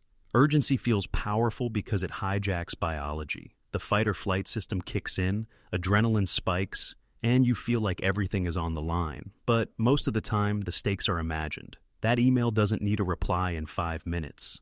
That project doesn't collapse if you take an extra day to do it well. That opportunity isn't gone forever if you don't jump instantly. Urgency is often a lie sold by fear or by systems that profit from your haste. Annihilation begins with awareness. When urgency arises, you pause and ask, is this truly life or death, or is this manufactured? What happens if I slow down? That pause often reveals that the rush is unnecessary. The next step is deliberate slowing. You take 3 deep breaths before responding, you step outside before making the call, you let silence exist before answering. Each act teaches the nervous system that speed is not always required. The result is clarity. When you're not racing, you make better decisions. You prioritize wisely instead of reacting blindly. You create work of higher quality because it's not rushed. And paradoxically, you often save time in the long run because frantic mistakes don't need to be fixed later. Over time, urgency annihilation becomes identity. You stop being someone jerked around by every buzzing demand and start being someone who controls their pace. In a world drowning in speed, slowness becomes pull, or calm becomes an advantage, and presence becomes your secret weapon against the tyranny of urgency. Social mirror rejection. From childhood, humans learn to see themselves through the social mirror, the reflections of other people's opinions, judgments, and expectations. Compliments inflate us, criticism deflates us, silence confuses us. But living through the social mirror is dangerous because it hands your self-worth to others. Social mirror rejection is the practice of refusing to let external reflections dictate your inner truth. The social mirror feels powerful because we crave belonging. We think, if they approve, I am worthy. If they disapprove, I am flawed. But this mirror is distorted. People project their own fears, biases, and insecurities onto you. Sometimes they admire you for the wrong reasons, or dismiss you because of their own limitations. If you accept every reflection as truth, you live as a puppet of other people's projections. Rejecting the social mirror doesn't mean ignoring feedback. It means filtering it. You ask, is this opinion aligned with my values? Does this reflection help me grow, or does it just reflect their bias? When the answer is no, you reject the mirror. You decide, their reflection is not my reality. This rejection builds inner stability. You stop swinging between highs and lows based on applause or criticism. You stop needing external permission to act. You begin to live from an internal mirror, your values, your principles, your truth. And that internal mirror is far more reliable than the shifting opinions of the crowd. Over time, social mirror rejection transforms your presence. People sense that you are not easily swayed, not desperate for approval. Ironically, this independence often earns deeper respect, because authenticity is magnetic. But even if it doesn't, you remain unshaken because your worth no longer lives in their eyes. To reject the social mirror is to reclaim authorship of your life. You stop being a reflection of others and start being a reflection of your truest self. Perspective collapsing, every experience you have is filtered through perspective. It is not reality itself, it's your angle on it. But the mind clings to its perspective as if it's the only truth, creating arguments, rigidity, and suffering. Perspective collapsing is the practice of deliberately shattering the illusion that your viewpoint is absolute and training yourself to see multiple lenses at once. Think of a conflict with a friend. From your perspective, they wronged you. From theirs, you wronged them. Both perspectives feel like reality, yet both are incomplete slices of a larger truth. Collapsing perspective means stepping out of the my version versus your version war and recognizing that both can exist without canceling each other. The practice begins with questions. What might this look like from their side? From a neutral outsider's side? From my future self's side? Each question stretches your mind beyond its default narrative. At first, it feels uncomfortable. Your ego wants to defend its story. But the more you practice, the more flexible you become. You stop being trapped in one viewpoint and start moving fluidly between many. Perspective. Collapsing doesn't erase truth, it expands it. It teaches you that reality is not a single window, but a house of mirrors, and wisdom comes from seeing as many reflections as possible. Over time, this practice builds humility, compassion, and adaptability. You stop being someone who must always be right and become someone who seeks deeper understanding. Ultimately, perspective collapsing liberates you from the prison of one angle. When you can collapse your rigid stance and hold multiple truths at once, conflicts shrink, empathy grows, and your perception of reality becomes more whole. False urgency exposure. Urgency is one of the most common traps of modern living. Deadlines, notifications, last-minute opportunities, all convince you that action must happen now. But most of this urgency is manufactured. It's designed by systems that profit from your panic or created by your own fear of missing out. False urgency. Exposure is the practice of shining a light on these illusions until they dissolve, freeing you to act with calm intentionality. False urgency thrives because it hides inside your nervous system.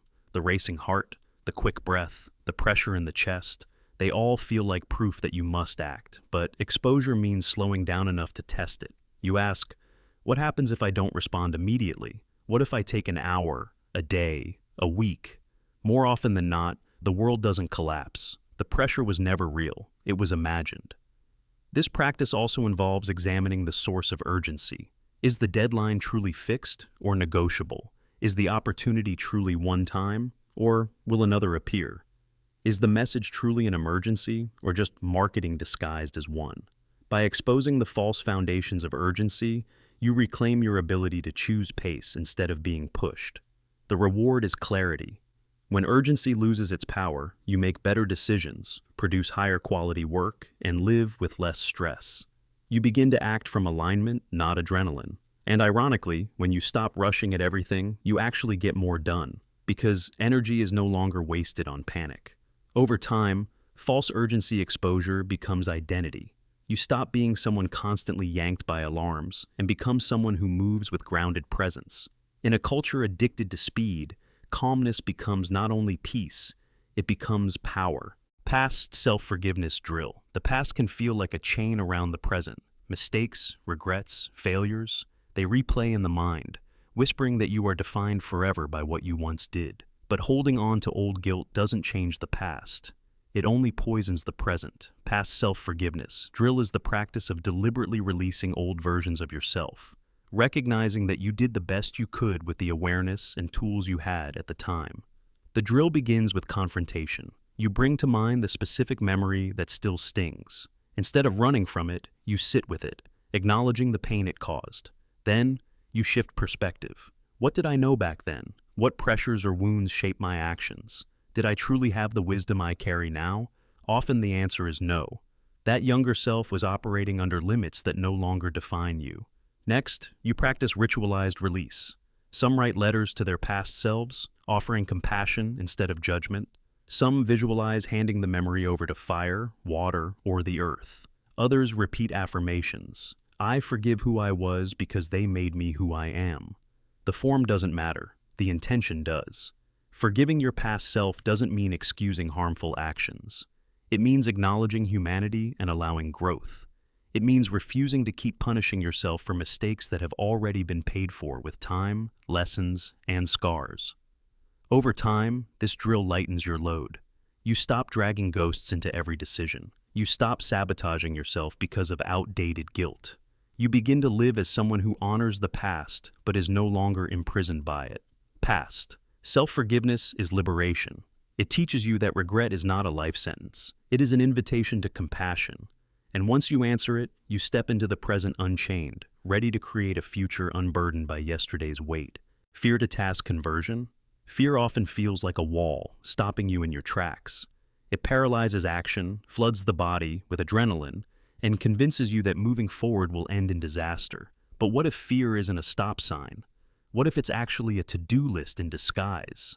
Fear to task conversion is the practice of translating every fear into a concrete action step, turning paralyzing energy into purposeful momentum. When fear arises, instead of asking, "How do I get rid of this feeling?" you ask, "What task is this fear pointing toward?" For example, fear of failing an exam becomes the task of studying more effectively. Fear of rejection becomes the task of practicing honest communication. Fear of public speaking becomes the task of preparation and exposure. The fear signals the gap. The task is the bridge. The brilliance of this practice lies in transformation. Fear is energy. It speeds up the heart, sharpens attention, floods the system with readiness. Most people waste this energy by freezing. Conversion channels it into movement. Instead of spiraling in anxiety, you convert the adrenaline into fuel for focused action. This doesn't mean fear vanishes. It means fear becomes useful. Every time you practice conversion, fear becomes less of an enemy and more of a guide. Over time, you stop asking, "How do I avoid fear?" and start asking, "What is fear trying to assign me?" That shift changes everything. Ultimately, fear to task conversion reframes life. Fear no longer blocks you, it directs you. It no longer shrinks your world. It expands it by showing you exactly where growth waits. Regret to ritual? Regret is heavy. It whispers, "You should have done more. You should have chosen differently. You ruined it." Most people carry regret like chains, replaying mistakes without resolution. But regret can be transformed. Regret to ritual is the practice of taking past pain and turning it into a meaningful, repeated act that honors the lesson and prevents the same mistake in the future. For example, if you regret neglecting your health, you turn that regret into a daily ritual of exercise or mindful eating. If you regret hurting someone, you turn it into a ritual of speaking with more honesty and kindness in every interaction. If you regret wasting time, you create a ritual of setting intentions each morning. The ritual redeems the regret. It becomes evidence that the pain was not wasted. The process begins with reflection. You identify the core of the regret. What exactly am I mourning? What lesson does it hold? Then you design a ritual, small, repeatable, symbolic, that embodies the opposite of the mistake. Each time you perform it, you transform regret from dead weight into living purpose. Over time, rituals become identity. Instead of being someone crushed by regret, you become someone shaped by it, someone who turned mistakes into meaning. And that transformation doesn't erase the past, but it redeems it. Regret to ritual reminds you that pain can either paralyze you or propel you. When it becomes ritual, it becomes fuel for a better future. Shame as curiosity fuel. Shame is one of the most painful emotions because it attacks identity itself. It doesn't say, "I did something bad." It says, "I am bad." Most people respond to shame with hiding, denial, or self-punishment. But there is another way.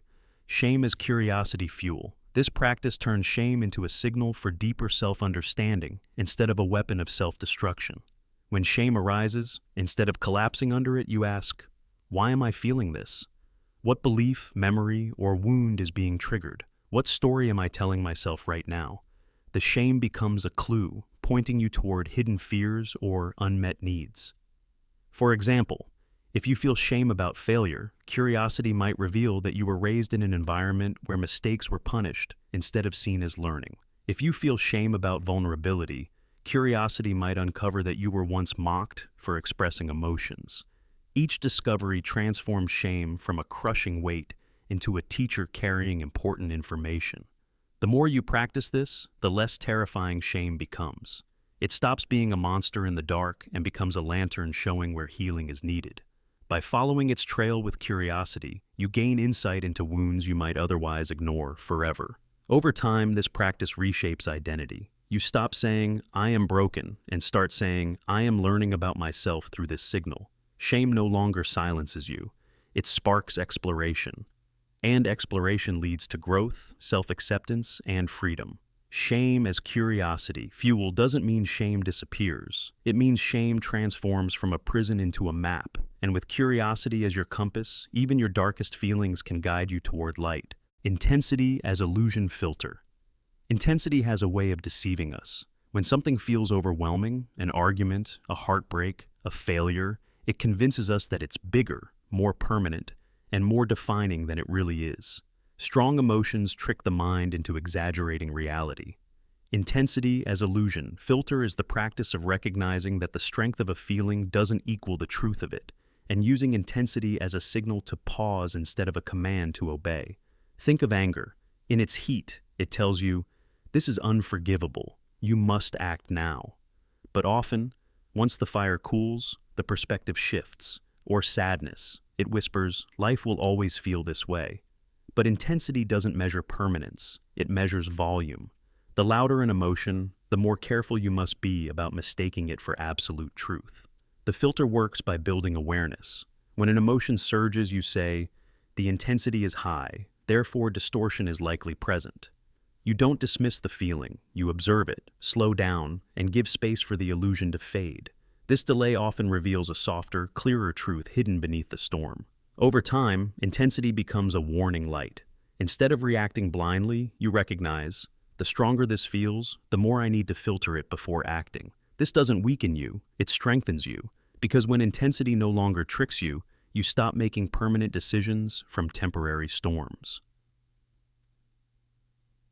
Intensity as illusion filter teaches you that loudness isn't truth, it's just volume. And once you learn to filter, life feels calmer, clearer, and far less distorted. Emotional permission. Revocation. Many people live as if their emotions need permission slips from others. You feel joy, but wonder if others approve. You feel anger, but suppress it because it might upset someone. You feel sadness, but hide it to avoid judgment. This constant outsourcing of emotional legitimacy is exhausting and unnatural. Emotional permission, revocation, is the act of reclaiming authority over your feelings, removing the need for external validation to experience your inner world.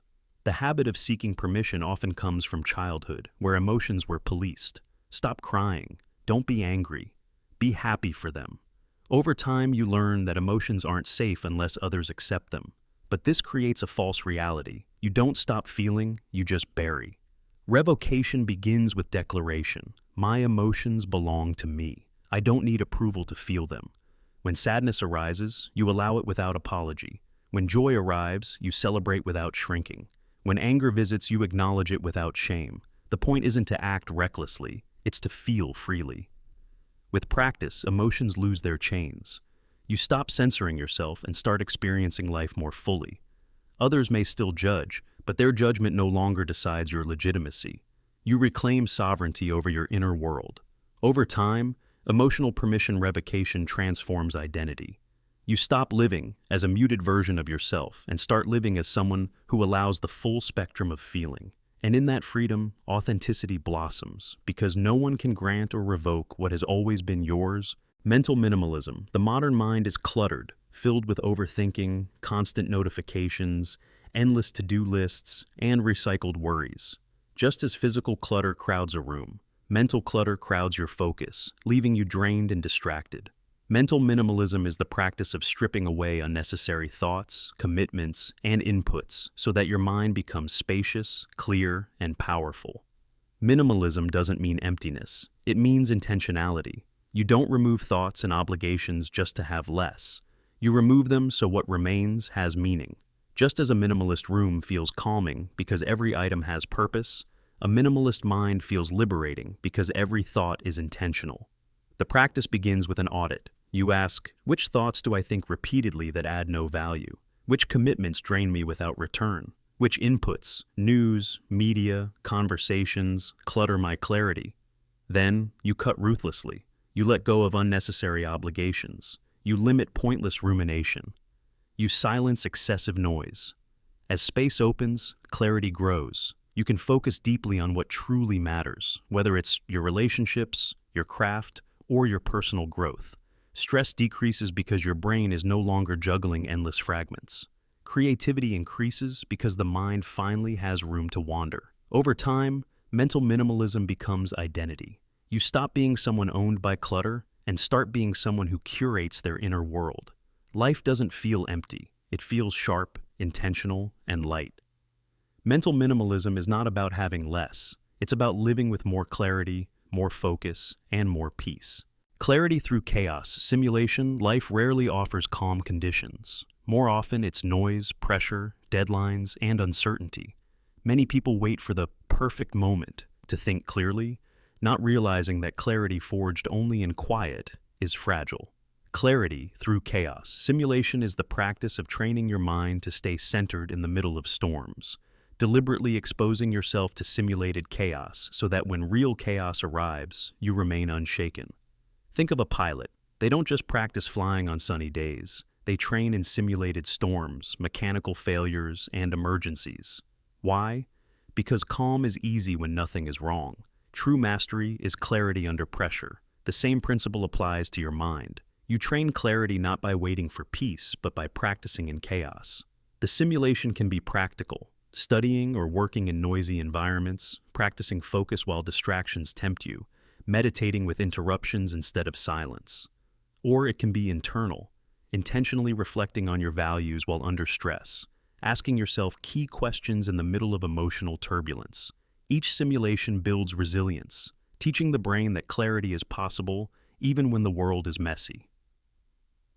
At first, the chaos feels overwhelming.